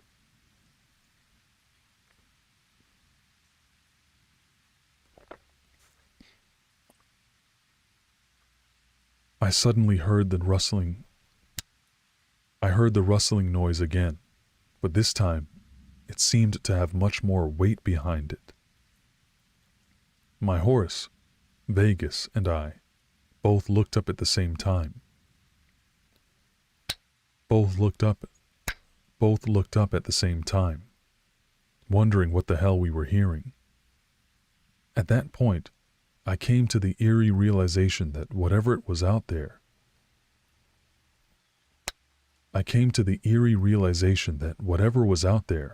was most likely tracking me in Vegas. It didn't seem so interested in the cows. I decided I would try to attempt to scare off whatever it was. I got back on my horse and grabbed my whip, uncoiling it by my leg. I always carry a whip while on patrol and working with animals.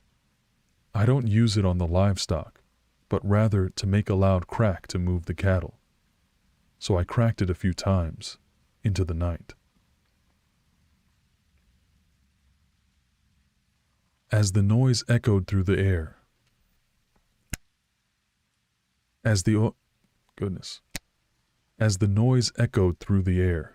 the rustling stopped. The forest outside the fence line went dead quiet. Figuring the whip got the job done, I went back to count the heads of cattle. I marked 38 heads. Every cow was accounted for, so I started on my way back to the house. I was about 3.5 miles away from the stables, so it was a bit of a trail ride to get back. There was a solid 10 minutes or so of silence before I heard the rustling again. At that point, I was getting pretty pissed. I figured it was one of those dumbass coyotes thinking we were going to lead him somewhere. It was time for a more direct course of action. But first I had to call my grandfather. There's literally zero cell service out there, so we communicate with radios when we're downrange. I told him I was going to fire my gun, just giving him a heads up so he wouldn't get worried. I reached down and pulled out my Colt 45 revolver from my side holster. I fired one round into the air. The rustling stopped as the shot rang out through the woods. My ears rang and the smell of gunpowder filled my nose as the smoke settled. Vegas didn't appreciate the blast. After I calmed him down a bit, I started riding back again, only for the rustling to come back 5 minutes later. I started getting really nervous at this point because most coyotes would be long gone after the shot rang out. On top of that, I was in a narrow corridor-like area with woods on either side of a dirt path. I didn't have a flashlight on me because I forgot to grab it, like an idiot. I had to use my iPhone flashlight as I dismounted. I slowly walked over to the tree line where I heard the rustling. I already had my gun out, ready for whatever animal it was that jumped out and scared me or something. Ready for whatever animal it was to jump out and Ready for whatever animal it was to jump out at me or something. I flashed the surprisingly weak light around, trying my best to see into the clearings in the trees. The rustling suddenly started again, seemingly about 100 feet off my right side. I quickly turned over and,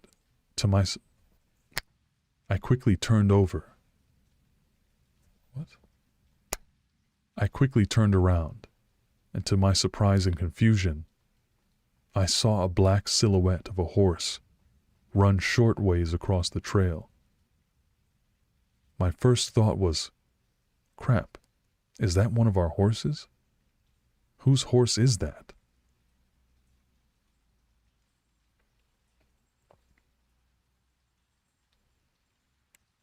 I rode over to where I saw the horse, and an eerie feeling swept over me. I started shaking with anxiety as I looked around. I started to wonder how a horse could have possibly ran out of the black. I started to wonder how a horse could possibly have ran out of the back. Oh, man, I'm really losing it here. I started to wonder how a horse could have possibly ran out of and back into the forest that was so thick with shrubbery. On second thought, it seemed physically impossible. It was impossible. When I looked behind me to start heading back to Vegas and get the hell out of there, I stopped frozen in fear. A deep, shuddering chill crawled down my neck. My hands went nearly numb, and I dropped my gun. I heard the sound of it hitting the ground as it echoed through the woods. In front of me, about 50 feet away, was the silhouette of a man. I couldn't make out much detail, but I could see that he was wearing a flat-brimmed hat and what looked like a pair of chaps. He was like some kind of walking shadow. I dropped down to pick up my gun. I quickly regained my bearings and held my gun up to aim at the area where the dark stranger stood.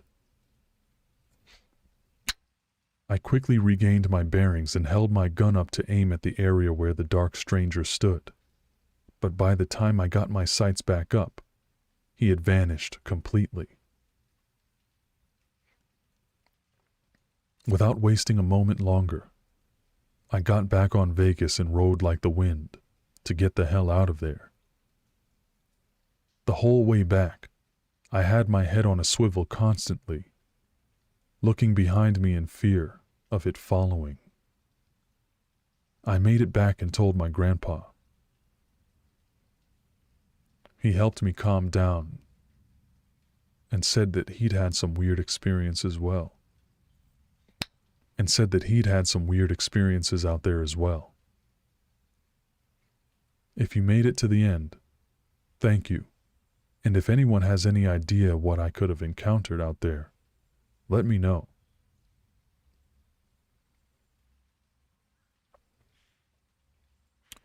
Okay, oh my goodness, guys. I don't know what's wrong with me today. I like more and more errors each time I go. Each story I go with today. I don't know why. I'm just out of practice. Maybe I need to start doing this more than once a month. But I know you all will forgive me.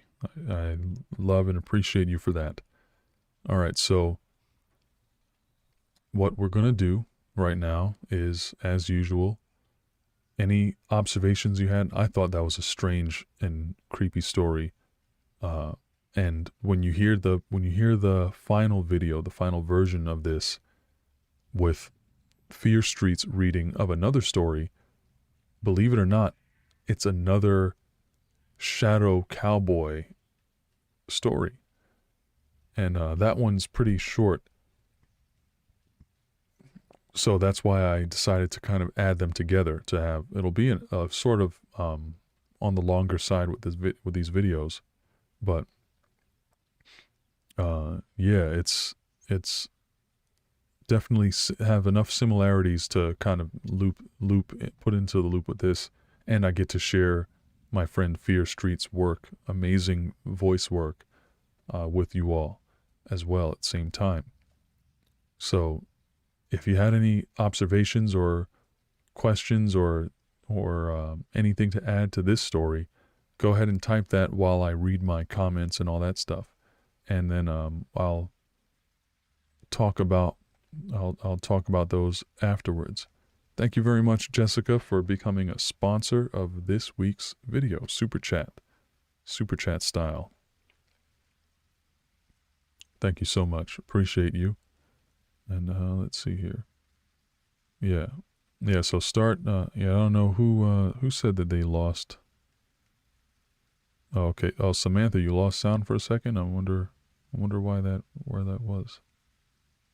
Okay. I hope you got it back. You got that sweet slash heart emoji going though, so that's good.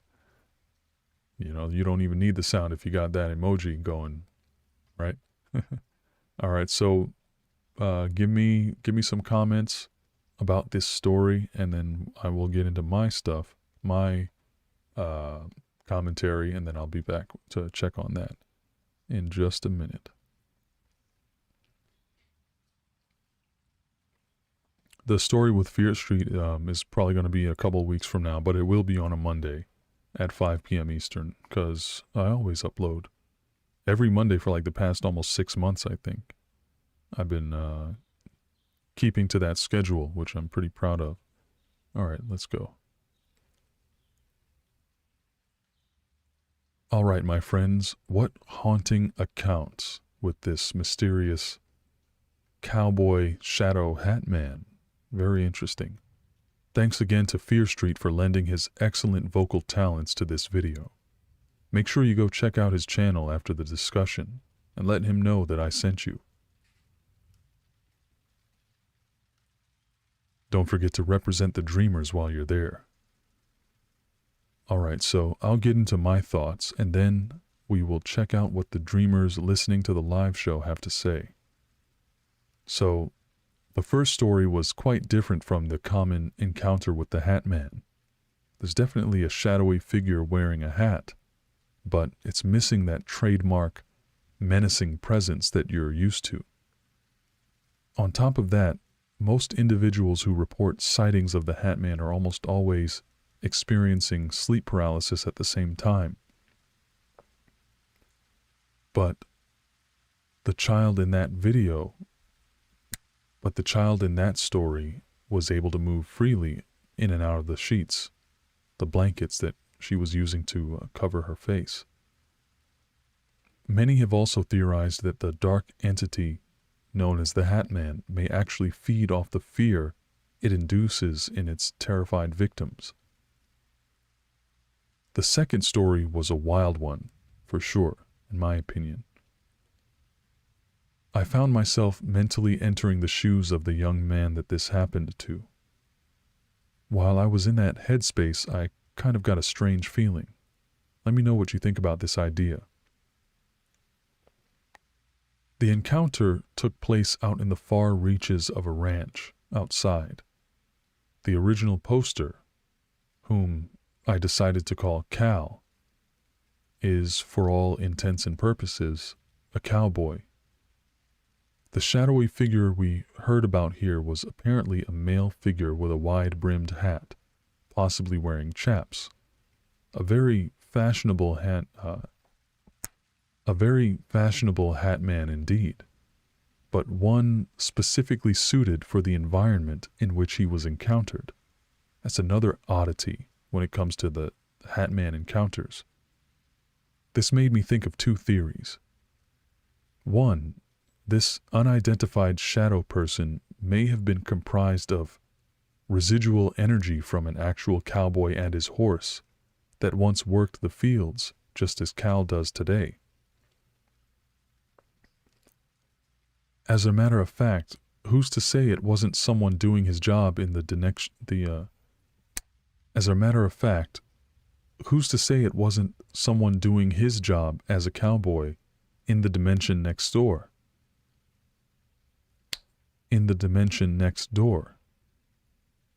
Perhaps where Cal stood, this mysterious man saw a shadow from his own perspective.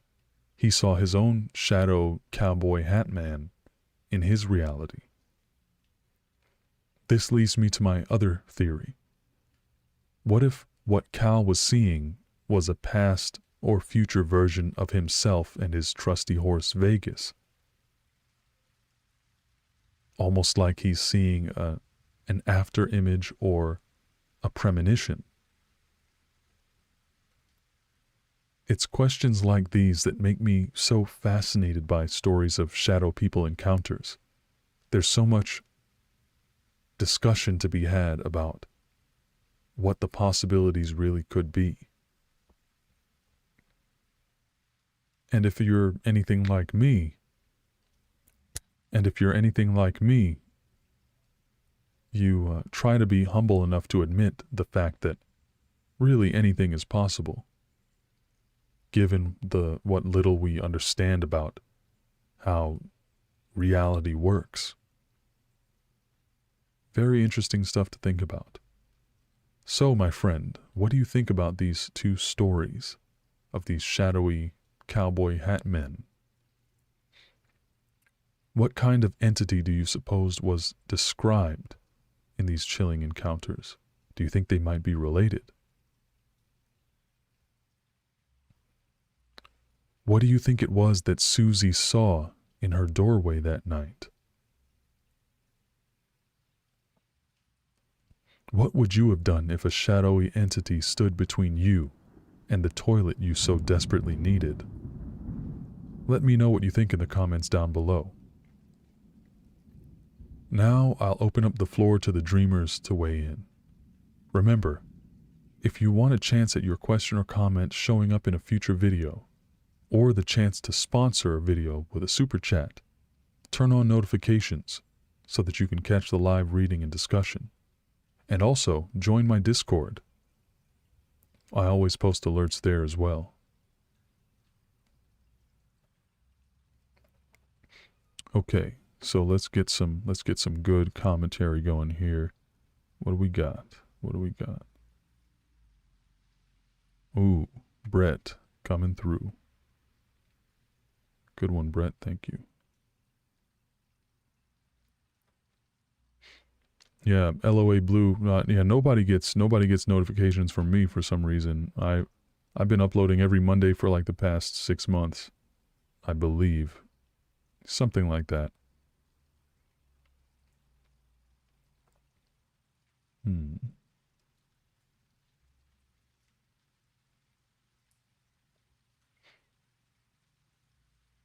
Yeah, that little emoji with my face on it looks kind of creepy from this distance, especially when I'm not expecting it.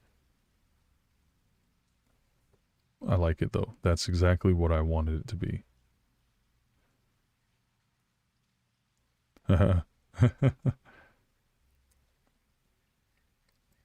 Mutual respect. That's pretty funny.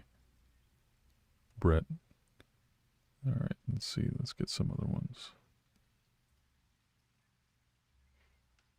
Did I get Sunny Gabe's comment there? Let's see here.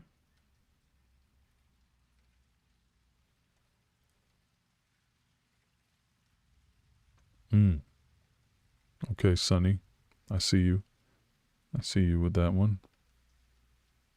Mm-hmm. Cindy, nice one. Y'all come up with some really great comments. Very good food for thought here.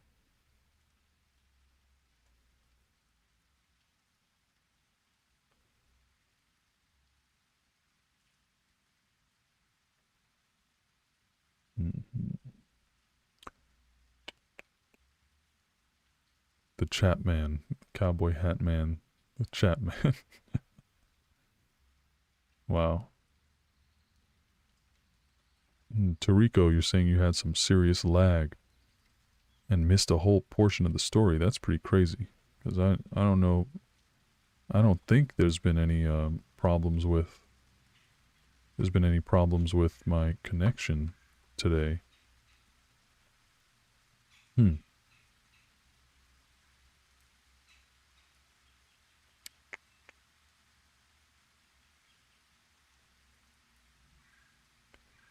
All right. Yeah. Oh, by the way, some of the what do you call it? Those comments that I made during my commentary apply to the story that Fear Street's going to be reading. In that story, the person who's seeing the Hat Man really needed to go to the bathroom, and it was super problematic that the Hat Man was there when he showed up. So it probably doesn't make a lot of sense right now, but that's basically what happened there. All right, let's see. One more thing here. Yeah, a lot of connection issues today, and every time I check my connection, it says it's good. But I wonder why everybody's getting so many problems. Hmm.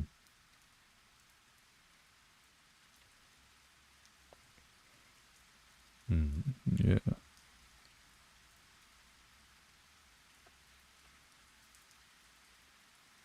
Yeah.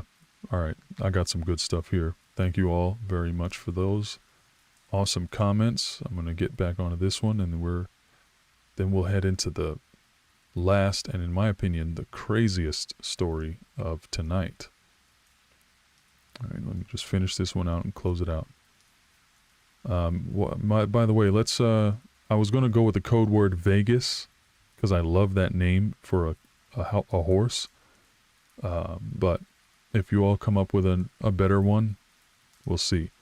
I'll either go with Vegas, the one that I already came up with when I was writing this, or if you guys have a better one, we'll go with that. Let me know what you think about Vegas as the code word as well.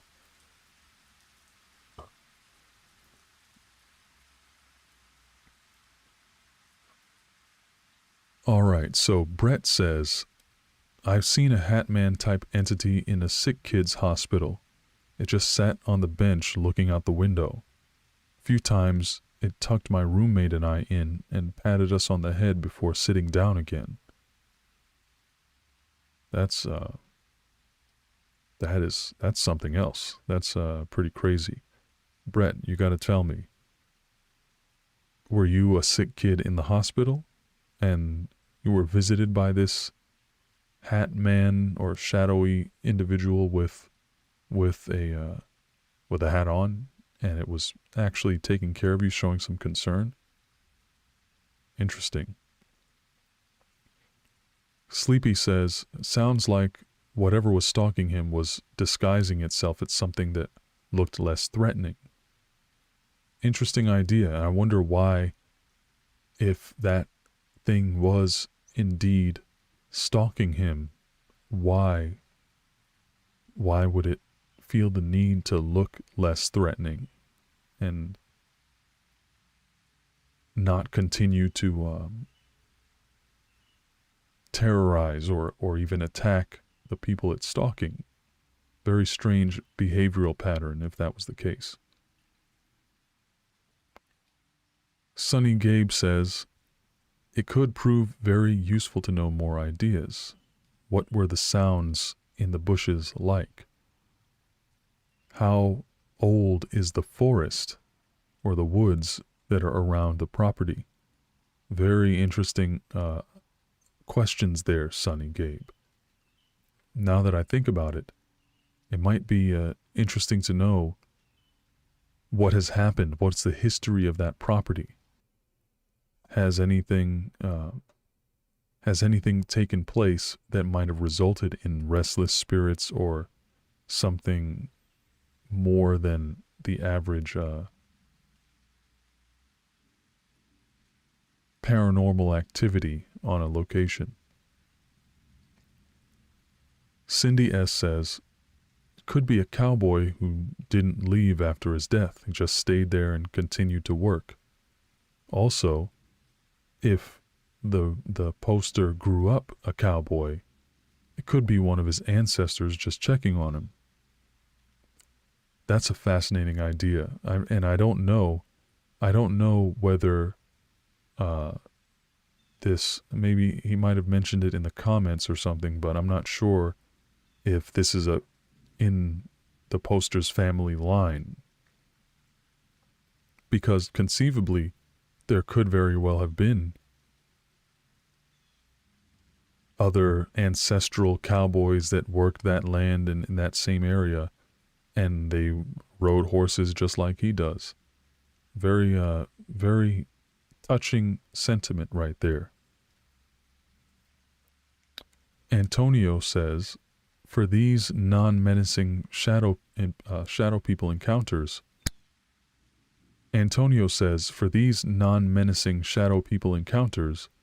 my theory is that maybe they're people from another dimension that leak into ours, but are not fully rendered. Hence, we only see a shadow.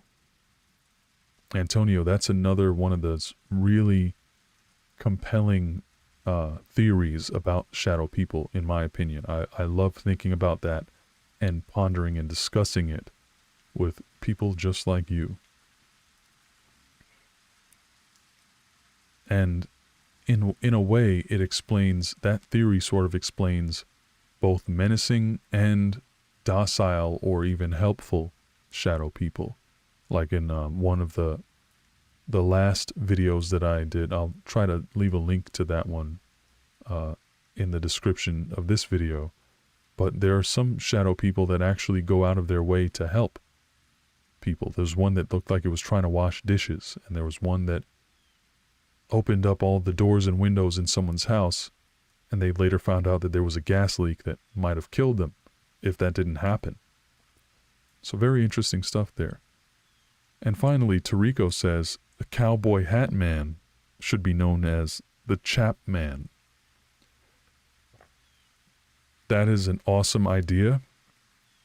And I was going to say, all right, so I'm going to close this video out now, but I was going to use the code word Vegas because I love the name Vegas for a horse. It's a super dope name. But the Chap Man, as in a man who wears chaps and is also a hat man, that is 100% a better code word. So, if you're still listening here, I want you to work the name the Chap Man or refer to this entity as the chat man in the comments down below so I can see you. All right, my friends, take care, enjoy the rest of your night, and I will see you later. Yeah, I had to do that. I had to do that there, Tarico. Hermano, what's up, my friend? Good to see you. Yeah, I don't think, I think I got everybody. I've greeted everyone at this point. That's good. I always like to try to greet people. There's enough people here, or there's few enough people that, hold on. I'm exporting this file.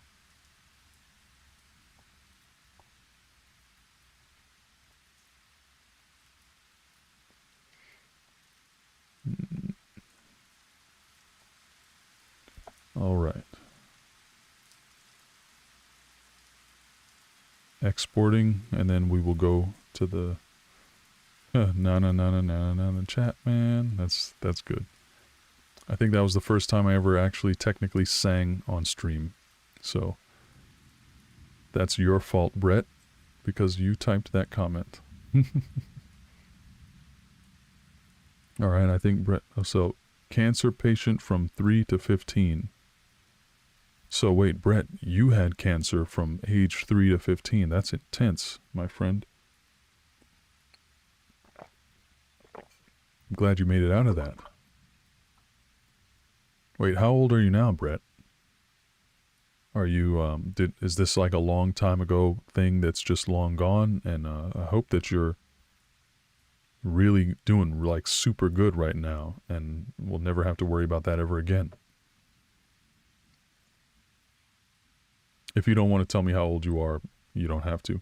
I just want to know if you're like, did you just get out of that? Are you like 16 and a half now and you've been fighting cancer your whole life? Or is that like a thing of the distant past for you? That's all I want to know.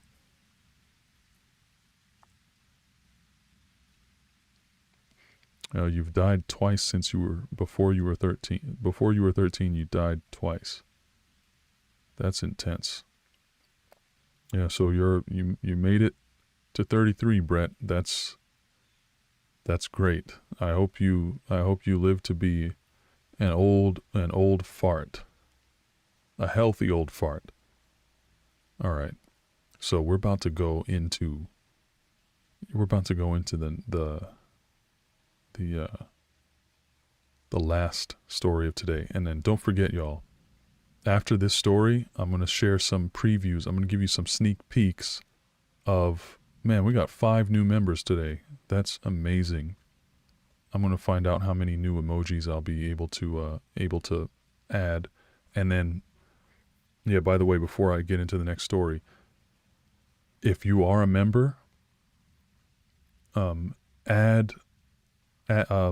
an eye on my community posts, because I can actually do posts that only members can see. And I'm going to start, as more people show up, whenever I can make a new emoji, I'm going to actually allow you all to vote on what type of emoji you want to see next. The new emojis. I have, there's like a black-eyed kid emoji, and then there's, I have a boy looking one, and then I also made a girl looking one, but I can't upload it yet because I need a few more people. But yeah, the more members I get, the more emojis I can do, and then you guys can vote on new ones. And yeah,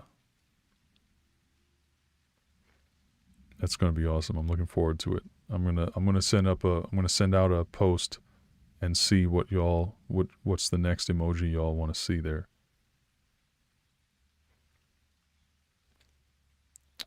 Yeah. Yeah, NDEs. That would be an interesting thing to hear from you, Brett, if you have a chance, or if you'd like to share. All right, so I'm going to get into the last story, and don't forget. Okay, oh yeah, super chats. If you want to do a super chat anytime, any amount, automatic sponsor got a bunch of sponsors for this month already, and members, all that jazz, all appreciated, no pressure. And yeah. Oh man, brown and gray from the Alpha Class Cryptid story. That would be a really deep cut, and I might actually do a merch design with those two on it. You just gave me an idea, Tarico. Yeah, the merch design. I've been like slaving over that. It's just been so interesting for me to play with those ideas lately. All right, story number 4. Let's go.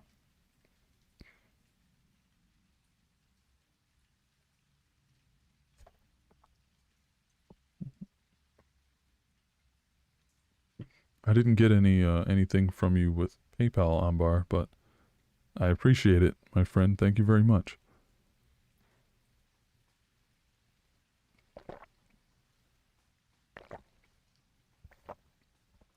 Holy crap, Brett! What is your life like? Cancer, internal flesh-eating disease, 3 gunshots, 7 stabbings. Wow. You gotta tell me more about your life, Brett. That's intense. You don't have to, but I'd be super interested in, maybe we should just have a, go join my Discord and talk to me on an audio call one of these days. Join the Discord.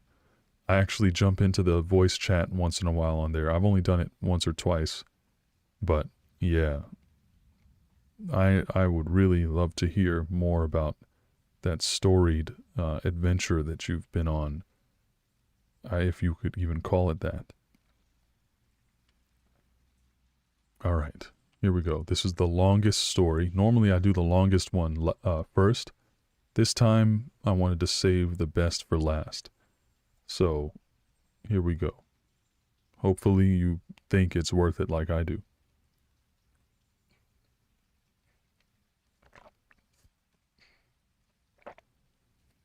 I just gotta water up, hydrate for this real quick.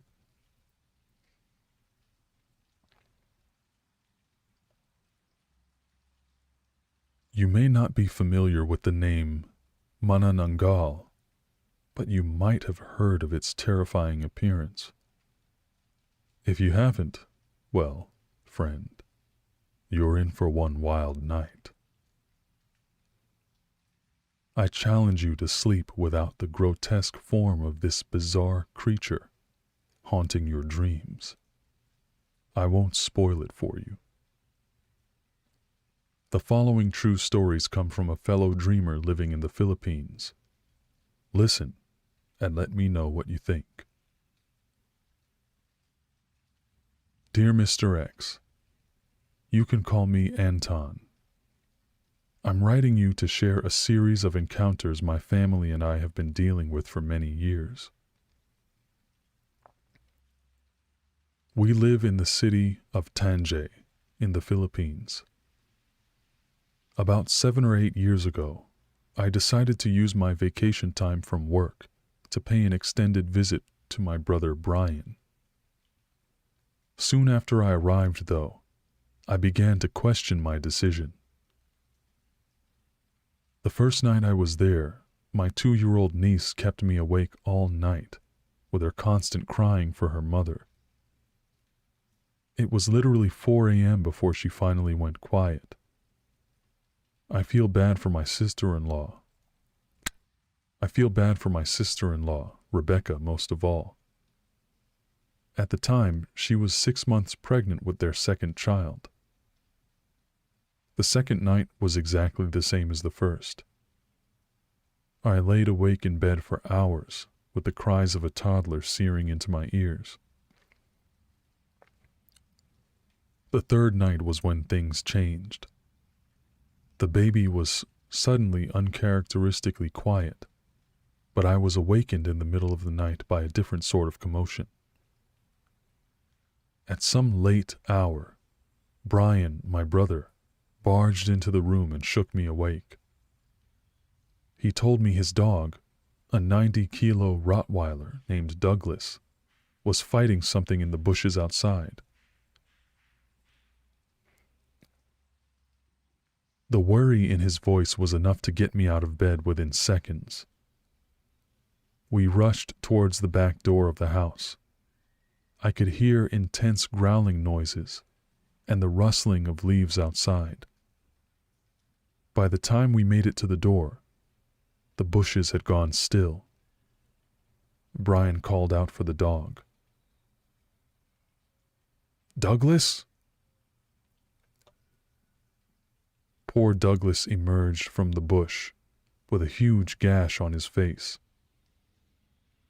Blood dripped down off his bottom lip.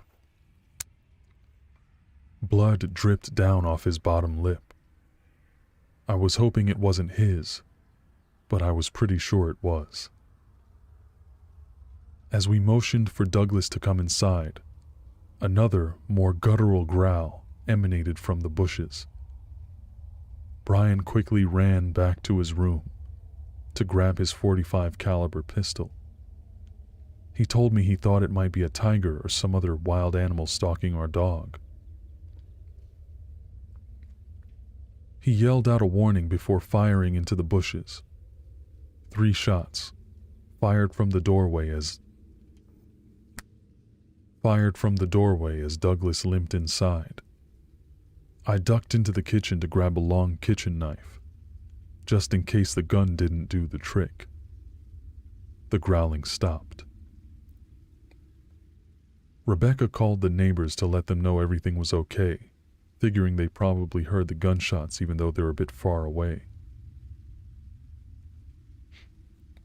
The next day, one of Rebecca's friends came by to spend the weekend with us. That night, as we were all going to bed, we heard the growling noise outside again. This time, it seemed to be coming from the roof. It was accompanied by the sound of scratching or pecking. The noise conjured the image of a giant bird or something like that, trying to claw its way into the house from above. My niece was acting strangely that night. She kept looking out the window with this distant stare, almost as if something was calling to her. Rebecca kept a close eye on her, noticing the strange behavior. Every time the noises erupted, Brian and I would scramble to get outside and see what was going on up there. But we couldn't see anything on the roof. As soon as we got outside, the noise would stop. However, one time was different. We got outside quickly enough to finally see what was making all the noise. In all honesty, I wish we hadn't. What we saw the last time, Brian's flashlight revealed the form of a woman, perched on the roof of his house. An old, hauntingly thin woman with impossibly long forearms. Oily black hair covered her face. Blood-red eyes peered through the streaks of dingy hair. Her eyes had a deathly shallowness to them, like they were rotted. Oddly, as far as I remember, the rest of her face was somehow blurry, even as we shined the light onto it. I couldn't make out any other facial features. I didn't realize my brother had his gun until he raised it and fired a shot. The creature spun around, and we saw the twisted, mangled flesh of its lower torso. There were no hips or legs attached to the body. It also revealed huge flaps of wet, vein-covered skin attached to its back, which it seemed to use to help it glide as it hurled itself off the roof and into the trees nearby. Brian shot at it again, I didn't see the bullet hit, but I should note that my brother is literally an award-winning expert marksman. If he missed those 2 shots, I would be absolutely shocked. One of Rebecca's friend grabbed a gun, a shotgun, and I pick up... Okay, hold on. Rebecca's friend grabbed a shotgun, and I picked up a machete. The 3 of us went outside to make sure the abomination was gone. We saw the direction it was headed in, but we didn't want to leave Rebecca and the little one alone in the house. The next morning, a pair of police officers came to the front door, asking us what happened the night before. One of them mentioned that someone down the street had suffered a violent miscarriage. In fact, at least five pregnant women in our village suffered mysterious and traumatic miscarriages that year. Many of them reportedly had marks of unknown origin on their bodies. For weeks prior to the attacks.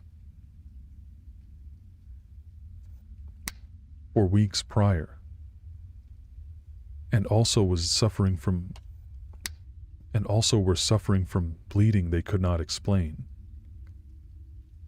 The local authorities issued a warning about a suspected murderous cult knocking on random doors in the remote village areas. Apparently, they would attack anyone who answered their door. About 5 years after the incident at my brother's house, the government launched a program to allow city folks like myself to go back to their home provinces and plant food to help out during the pandemic.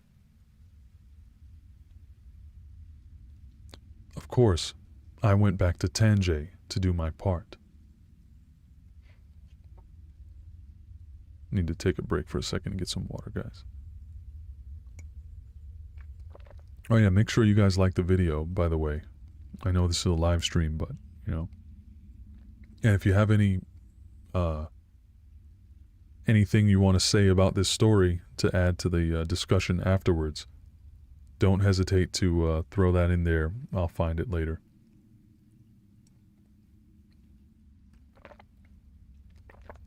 Mercenary BDU, what's up, my friend?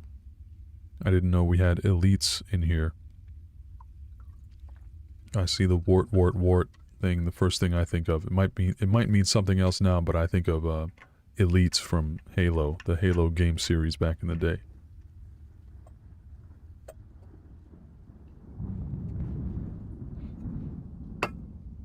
All right. Just gotta my water is like empty. I brought 2 bottles of water into the studio today, and I'm glad I did because I freaking definitely need it. Yeah, I haven't heard anybody reference that meaning Halo in a long time. It's pretty cool.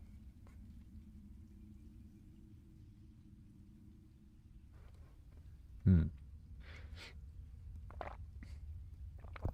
right, I gotta power through this. There's another story in here that's like, this is 2 stories in one.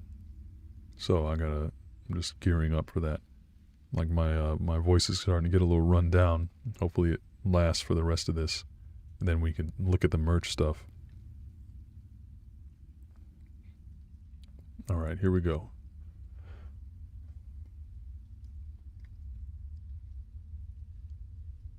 One evening, around 7 or 8 p.m., I decided to go by my granduncle's place in one of the more remote villages.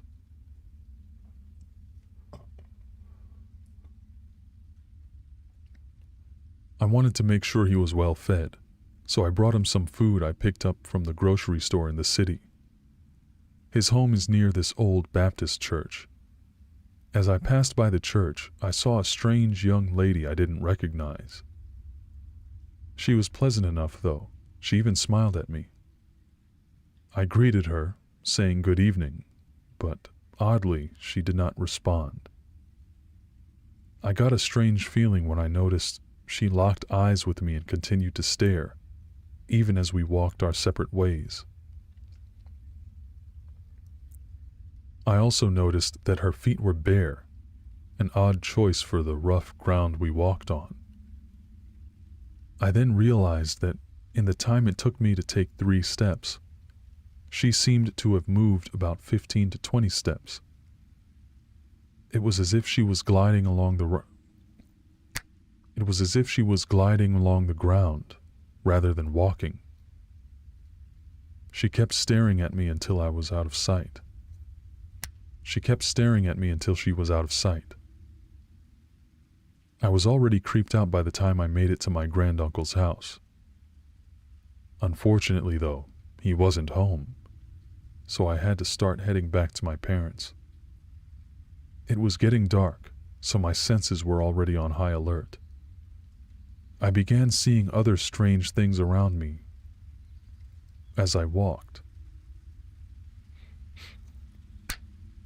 I began seeing other strange things happening around me as I walked. Shadowy figures hanging in the trees, large crab-like creatures skittering about. Large crab-like creatures skittering about. My nerves hit their breaking point when I saw the silhouette of a hunched-over person running toward me from the darkness. The shadow had a wild mane of hair like that of a lion. When the figure crossed into the light of a street lamp, I caught a glimpse of what I could only describe as rotting flesh. The smell of cockroaches filled the air. The thing caught up to me with frightening speed. Its decrepit hand reached out desperately for my arm as I broke out into a sprint. As I began to run, I pulled a karambit blade from a necklace I wear for protection.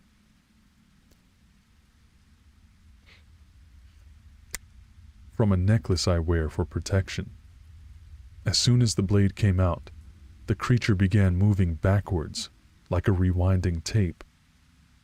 The sight was beyond scary to witness. I kept running until I got back to where the church was. Luckily, I saw some people outside collecting food donations. But when I got to them, they saw me running with my knife and they closed the gate to the entrance. The thing was still in the near distance, lurking in the shadows.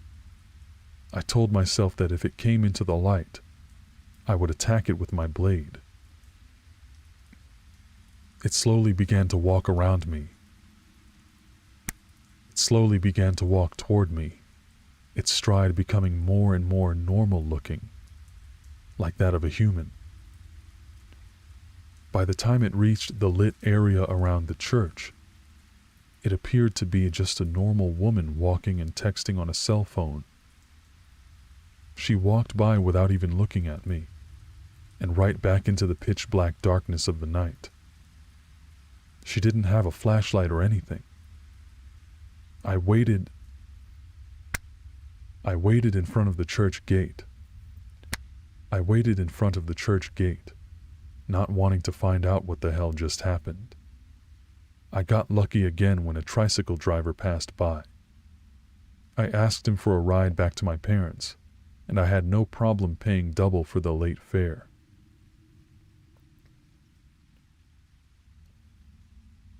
I knew as well as he did. It was stupid of me to walk alone at night. The next morning, I went to my granduncle's house, early this time, and told him what happened. He said exactly what I already knew. I was a fool to go out into the country at night alone. To this day, I feel fortunate to have survived so much crazy stuff out there in the remote village. I believe that the creatures known as aswang are responsible for a lot of the horrible things that happen in the Philippines. These encounters, to me, are examples of them. Thanks for listening, Mr. X. Anton. Ooh, oh my goodness. All right. Finally got through that one. All right, I got my comments and my whatever I've got to say about this. I got a couple things to say. What I want you all to do, as always, is if there's any comments or observations that you made during these stories or anything you think about it, type that into the to the live chat while I'm reading this part of my comments, and then we'll have a few extra things to discuss at the end. All right, yeah, I need to get a new rain track. I recorded one the other day, but I never got around to mastering it. The other one's got all these weird noises in the background. I don't really like it anymore. Let's see here. Yeah, whatever extra comments you've got are welcome. All right, so I'm gonna go back in and do my stuff because I'm really excited to show you guys the new merch designs and all that. All right, here we go. All right, what a crazy story, my friends. I hope you enjoyed that as much as I did. It's one of the more viscerally intense accounts I've heard in a long time that have reached my inbox. I'll get into my thoughts and then we'll check out what the dreamers have to say who are listening to the live show. So, as you might remember from the last Aswang video we discussed, these things are basically the Philippines' equivalent of vampires. In that video, I explained, I believe it was 5 different types of aswang, and in the discussion portion of the video. So if you want to know more about them, I'll link to that video in the description box down below.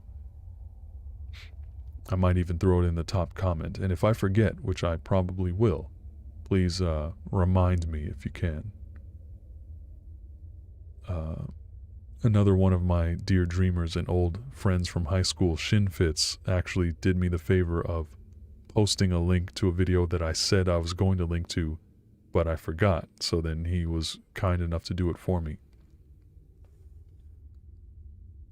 So as for the experiences that Anton described, we'll start with the one that was on the roof. First of all, hats off to Anton, his brother, and their friend, who were gangster enough to arm themselves and go outside and try to track down a legless floating torso of some type of horrendous entity that was terrorizing them and bothering them in their house. That takes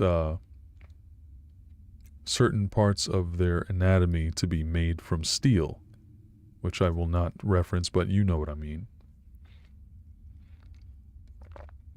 That's a very hardcore thing to do, and my hat's off to them.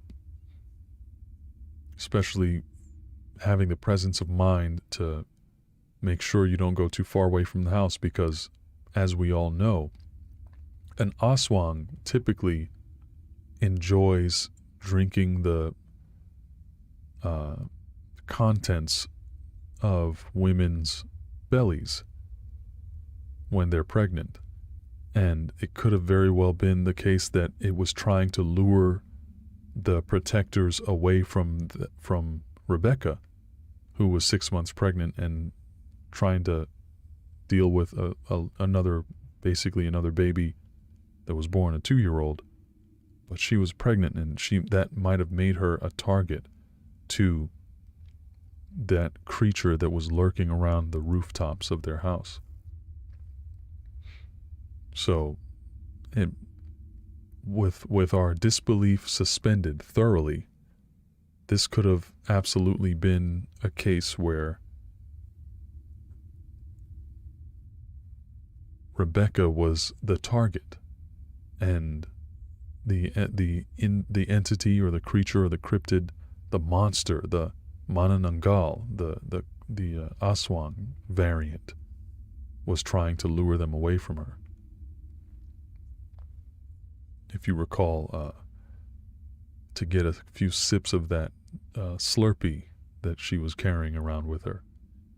That was the code word to the other video, if you remember. So that was hair-raising. So the second experience that Anton described, the one with the strange creature following him and running him down as he walked home that night, a few things came to mind. I've been in various situations where my mind was literally playing tricks on me, like where the darkness paired with a touch of fear and maybe a little paranoia mixed in, it can really warp and twist reality to fit the image of whatever we're fearing. And that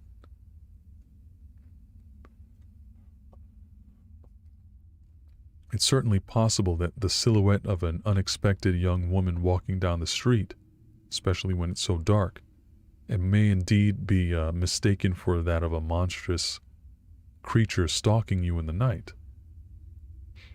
But the thing that really didn't sit well with me as far as that theory goes is the fact that she suddenly appeared differently than the weird walking gait, the stalking type of posture that it was before, with a large mane of hair on it. It does seem like it might have been possible that there was a transformation there in the shadows.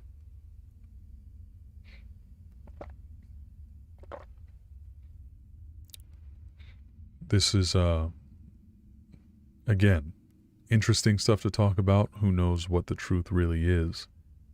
But it just gives me a really creepy, tingly feeling to think about, to put myself in that, in Anton's shoes during that bizarre moment.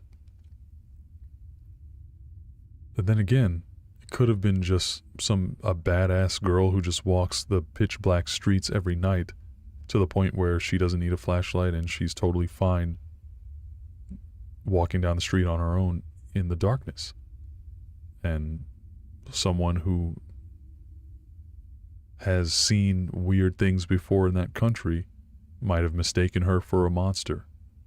That could also be the case. But which one do you think it is? That is a question I will leave you with. A couple other questions I have for you are about, okay, there's one thing I want to mention about those cults. Do you think that the cults could have been responsible? The cult could have been responsible for some of the grisly events, the people, the women that suffered those losses around in that village over the course of that time?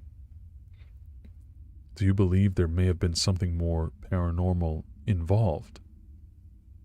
And what do you think the girl on the phone walking through the pitch darkness was? Who or what do you think she was? Let me know in the comment section down below.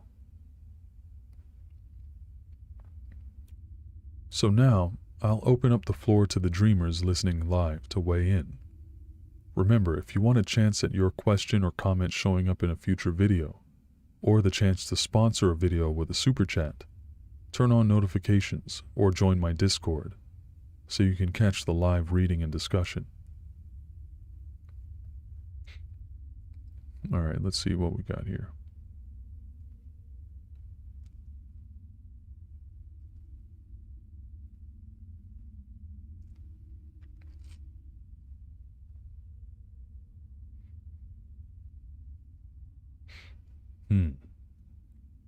I hope you guys were able to hear that story.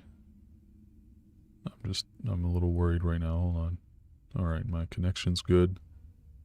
Everything's going good. Okay. All right, I got one from Cindy. Thank you, Cindy. Need just a couple more. It's already a pretty long video, so. Oh my goodness, Ambar, that's hilarious.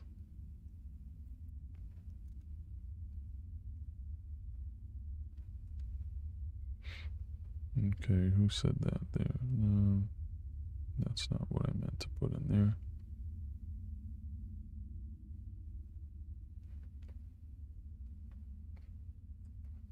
All right, Cindy.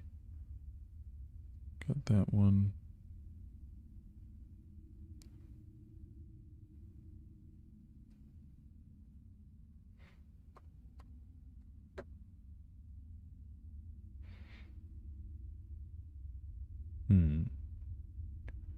A darkling. I don't know. Yeah. No, I don't. Somehow a lot of my well, I'm just not seeing a lot of comments. Maybe I lost some people during the my time struggling to get through that story. Got a few good comments though. We can roll with that. All right. Let's do this. If anybody's got, I mean, I still got a couple of minutes to record this, so if anybody's got anything more to say about this story, go ahead and throw it in the comments and I will comment on that. And then we also need a code word.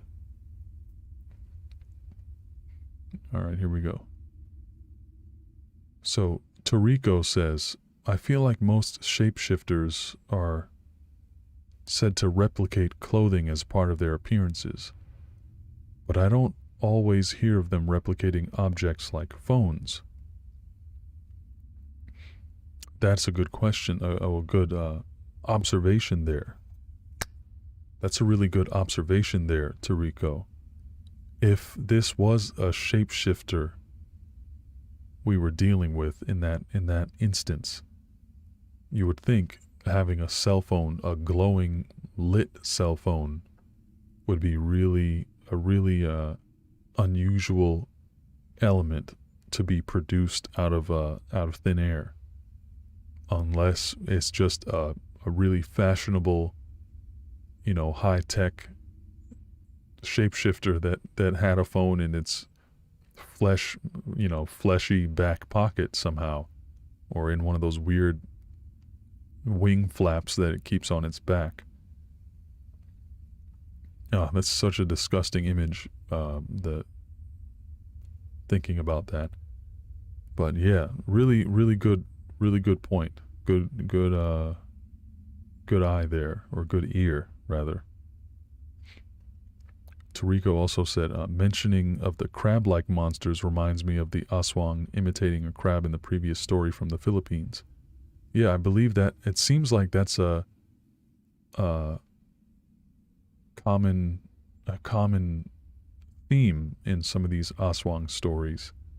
I've heard of crabs and crows in particular being common forms that an aswang might take. Ambar says regarding the cell phone, modern times call for modern measures. That is absolutely correct.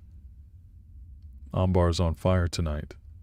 Ambar also said, so we are the demon's version of Balut.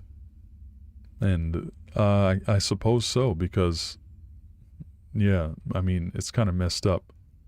But Balut, if you haven't heard of it before, I've heard of it, I've never tried it, and I've never seen one in person, nor do I really want to. But what Balut is a Filipino, I believe it's a Filipino dish, which is basically a duck or some other type of bird egg that is boiled in broth, and it's boiled pretty much shortly before the bird would have hatched. So when you open it, there's almost fully developed bird fetus in there, and you just eat it whole, and it's pretty gnarly stuff. Cindy says, well, wait a minute. So before I go to Cindy's comment, yeah, so yeah, it's pretty gnarly stuff. But technically, if you think about what the Aswang wants from a pregnant woman, minus the cooking, it is a weird, twisted version of balut. It's a horrifyingly disgusting thought, but a salient point, I must say, Ambar. Cindy says, could have been just a trickster messing with him, but it also could be Jello or a Gello. I haven't heard of that one. A female demon that causes miscarriages and goes after children. That's an interesting point. I might have to look that one up, Cindy. Never heard of that before.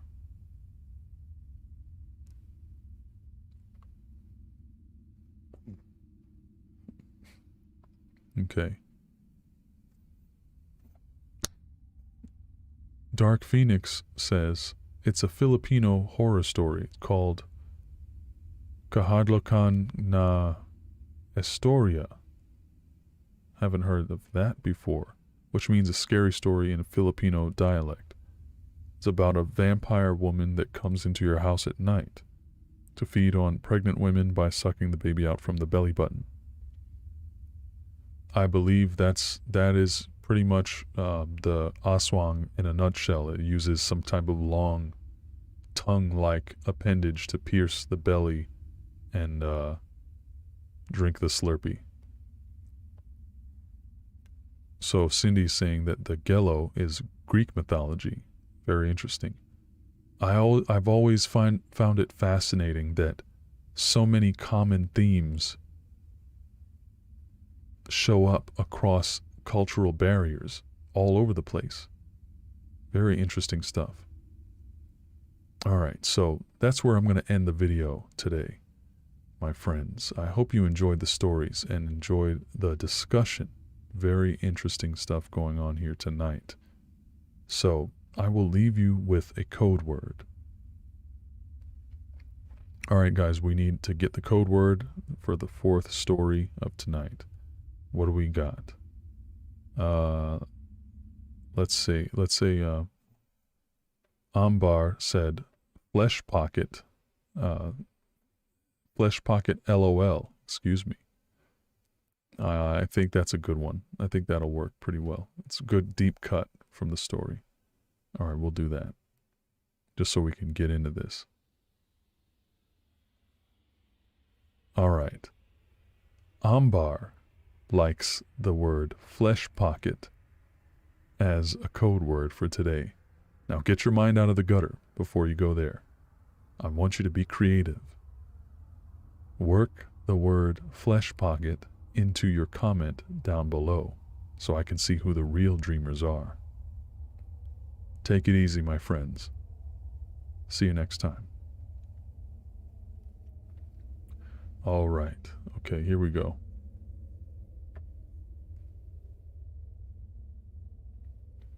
Let's see.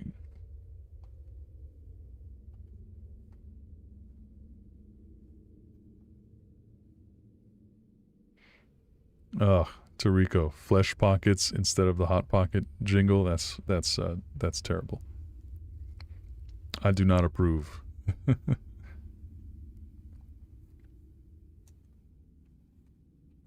All right. So okay, let's sound off. Who is still here? If you're still here and you're listening and you're interested, you want to hear about the new merch stuff that I got planned, let me know, because it's about to go down. Don't forget, we still, whoa, what did I just do? Okay, there we go. Don't forget, you still have time to become a sponsor of the next 4 videos that come from this thing that I'm doing. Any super chat will get you onto the sponsor list, and your name will be read at the end of all the videos that you're sponsoring. And I just spilled some water on my mouse. You could tell that I'm like really full of energy right now. All right, but so okay, here's what I'm gonna do. Let me set up my screen. All right, where's that? Where's that at?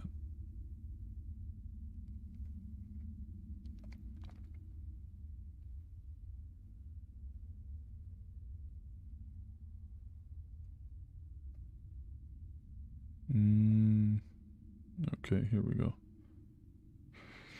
All right, I'm gonna move this around a little bit more so that I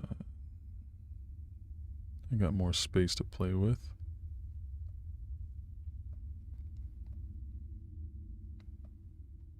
All right, this probably looks really weird from your perspective, but all right, here we go.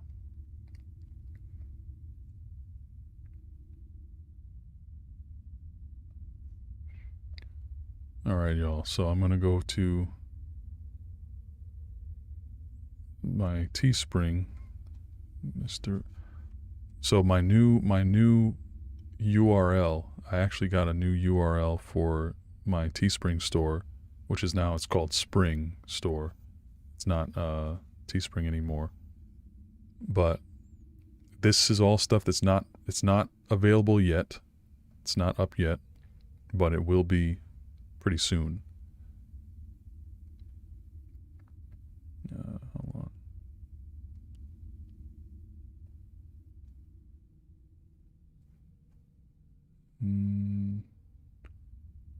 Take that down there, bring that up here, then do that. Okay. All right. Hopefully that'll work. So these are, you guys all seen these things before.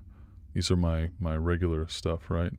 But I'm going to give you some sneak peeks into the stuff that is pending. Right now it's unlisted because there's some new stuff happening with the Teespring store. They're basically, what I've been told is that they're going to be making some upgrades in their quality.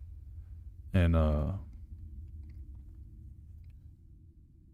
if I'm going to release some new stuff, I'd like to, at the end of this month, they're releasing some new, they're going to be doing a bunch of new stuff with the quality of their, upgrades with the quality of their products. And if I'm going to be releasing some new merch, I want to get in on that. So I don't want to have everybody buying stuff that's not as good as it's going to be a month from now, So awesome. Tariko, thank you very much for your super chat. You're already a member, but now you're also a super chat sponsor for this month. Thank you very much, my friend. All right, welcome to the new experience. Okay, great. I don't need to see all that. All right, I'm gonna show you guys some of the listings. It looks like Samantha might not be here anymore because Samantha was asking specifically for certain things, and gave me some really great ideas on my Discord. Cindy, you said you wore your T-shirt to work today. That's awesome. Oh, Samantha is still here. Okay, cool. Because there was something, I can't remember which one it was, Samantha, but it was something that you specifically mentioned you thought would be cool, and I actually did it. So I am going to show you guys what I got here.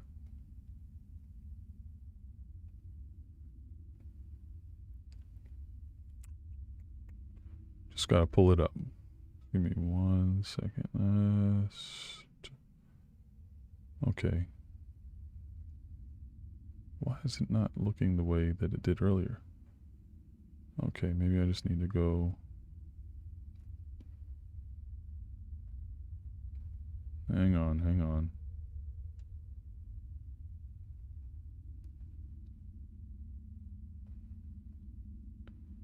Yeah, earlier when I was on my iPad looking at this, it looked Totally different.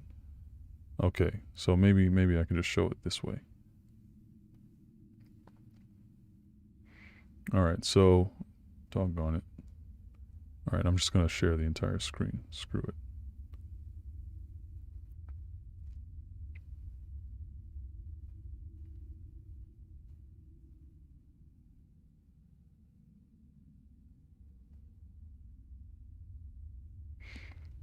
All right, so check this out. I got the laughing cryptid design for these. Godly man, this is not working the way I wanted. You can see that, right? The laughing cryptid design for my mugs, the Laughing Cryptid Brewing Company, and then I have that slash heart emoji at the on the other side. So it's basically a two-sided mug, right? Yeah, the suspense is killing me. Sorry about that. Yeah, but I also have Laughing Cryptid Brewing Company pillow. It's not a real company, by the way. It's just the design I came up with, and pint glass with this transparent image, and stickers for that. So that's cool. I love the idea of the mug, right? All right, so let me see. I got a couple other ones. The Mr. X heart emoji face on one side, slash heart on the other side. Digging that. Right. That one was, I think that might have been the one that no, someone asked for this one, the heart emoji one. Now you can see all the prices and everything like that. You know, it's whatever. And then the heart emoji is there too. The remade wolf skull. Shirts, hoodies, all that stuff. I don't even know if you can see it that well. I'll show you the actual image in a minute.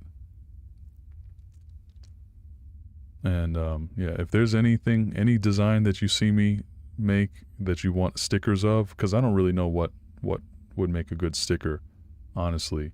If there's something you want, just let me know. Like, hit me up some way or another, and I will make it. I'll make it available, because I would love to see somebody show me pictures of a sticker that they placed on something. I don't know. And then this is the Mr. X Dreams werewolf or dog man design. So let me now that I got this up, let me just pull up the designs themselves and see if, yeah, okay, so check this out. Here's the design. It's Steve the Laughing Cryptid from, what do you call it? Oh man, Samantha, you must be really lacking there.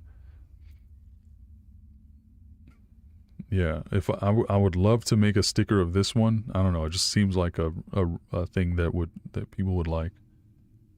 So I got this Laughing Cryptid Brewing Company sticker.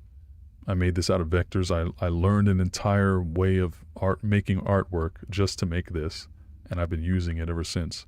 And it's super fun, to me anyway. So then I got another one here. Let me see. Where is that? Okay.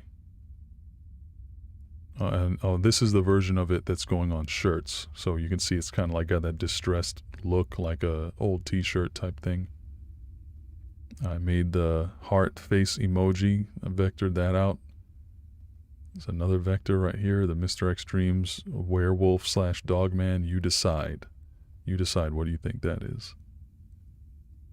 / heart, fully vectored. The first one, the actual emoji version, was just made on my phone, so it's not a vector. And then this is the one I am the most proud of, because back in the day, I made this wolf skull design, and I wished I could do it this way, but I couldn't. I didn't have the skill to do it in the way I wanted to. So I just did the best I could. I just drew it on my iPad. But now I know how to do vectors.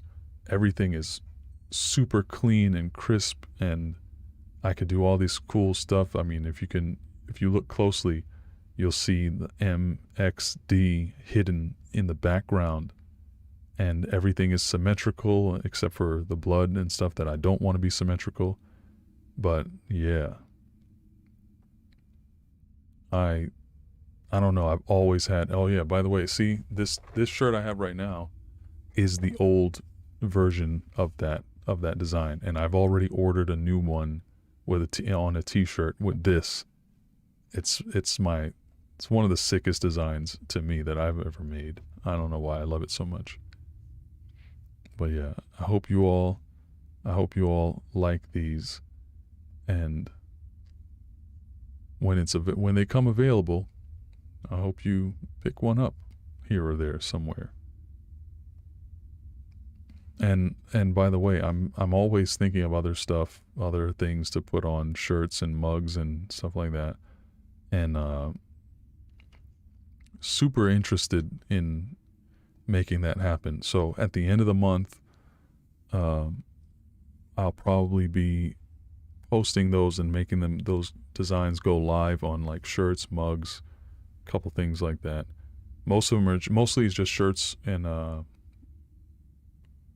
hoodies and stuff like that. And a couple of them are going to be on mugs, like I showed you.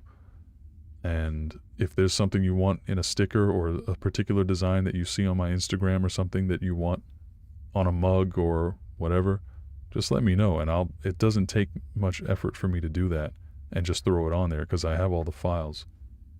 And if you want something, I can probably make it happen. So,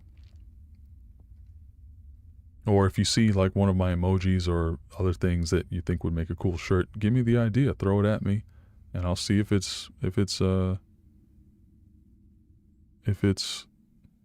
something I feel like doing. Yeah, I'm glad you all like it. It looks like everybody's liking it. It looks like there's people lagging pretty bad too for some reason. I wonder why that is. Still don't know. But anyway, okay, I'm gonna do I gotta do the recording of the sponsors before I get out of here. Yeah. I like starting at 7 because when I start at 8 I end up being done at like midnight. Too much, too crazy. All right, here we go.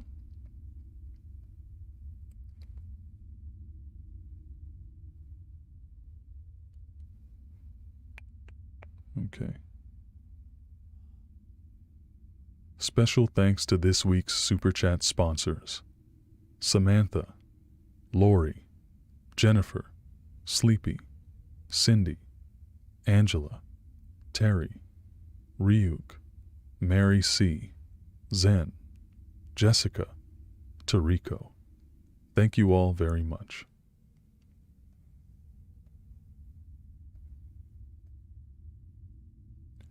You all rock. You're awesome.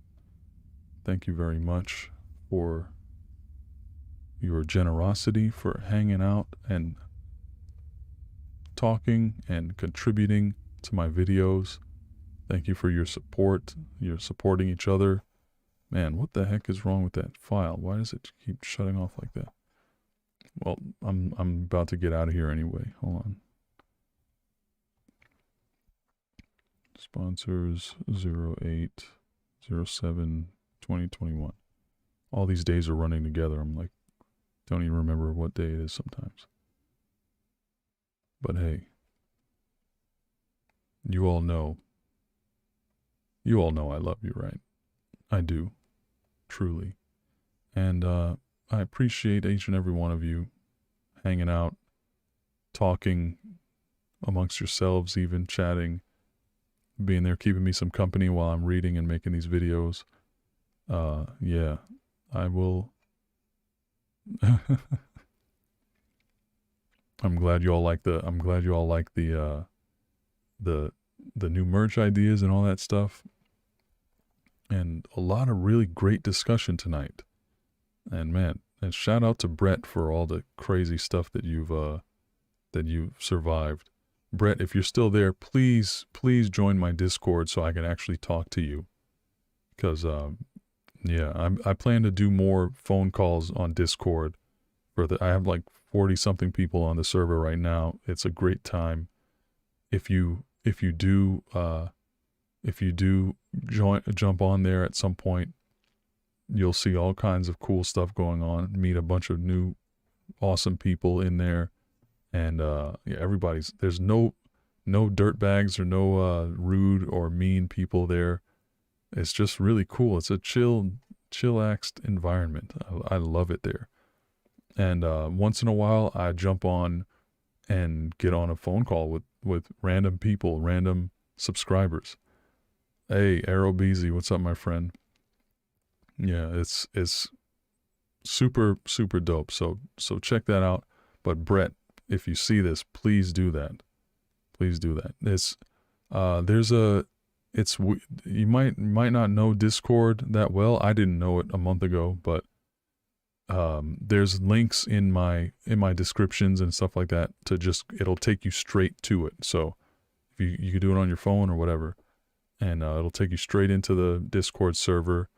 You just probably have to start an account or something like that if you don't have one, but you'll be able to chat and use emojis and all kinds of cool stuff like that, and even talk to me over the phone once in a while, whenever I have time to jump on and do that with people, which is going to be more often in the future.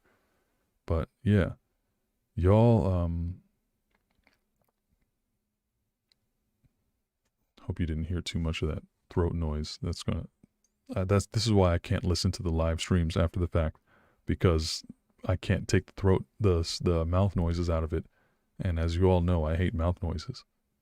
But yeah, I'm gonna get out of here. Thank you all so much for hanging out, everything like that. I won't take any more of your time. I appreciate you all, and I hope you all have a great rest of your weekend.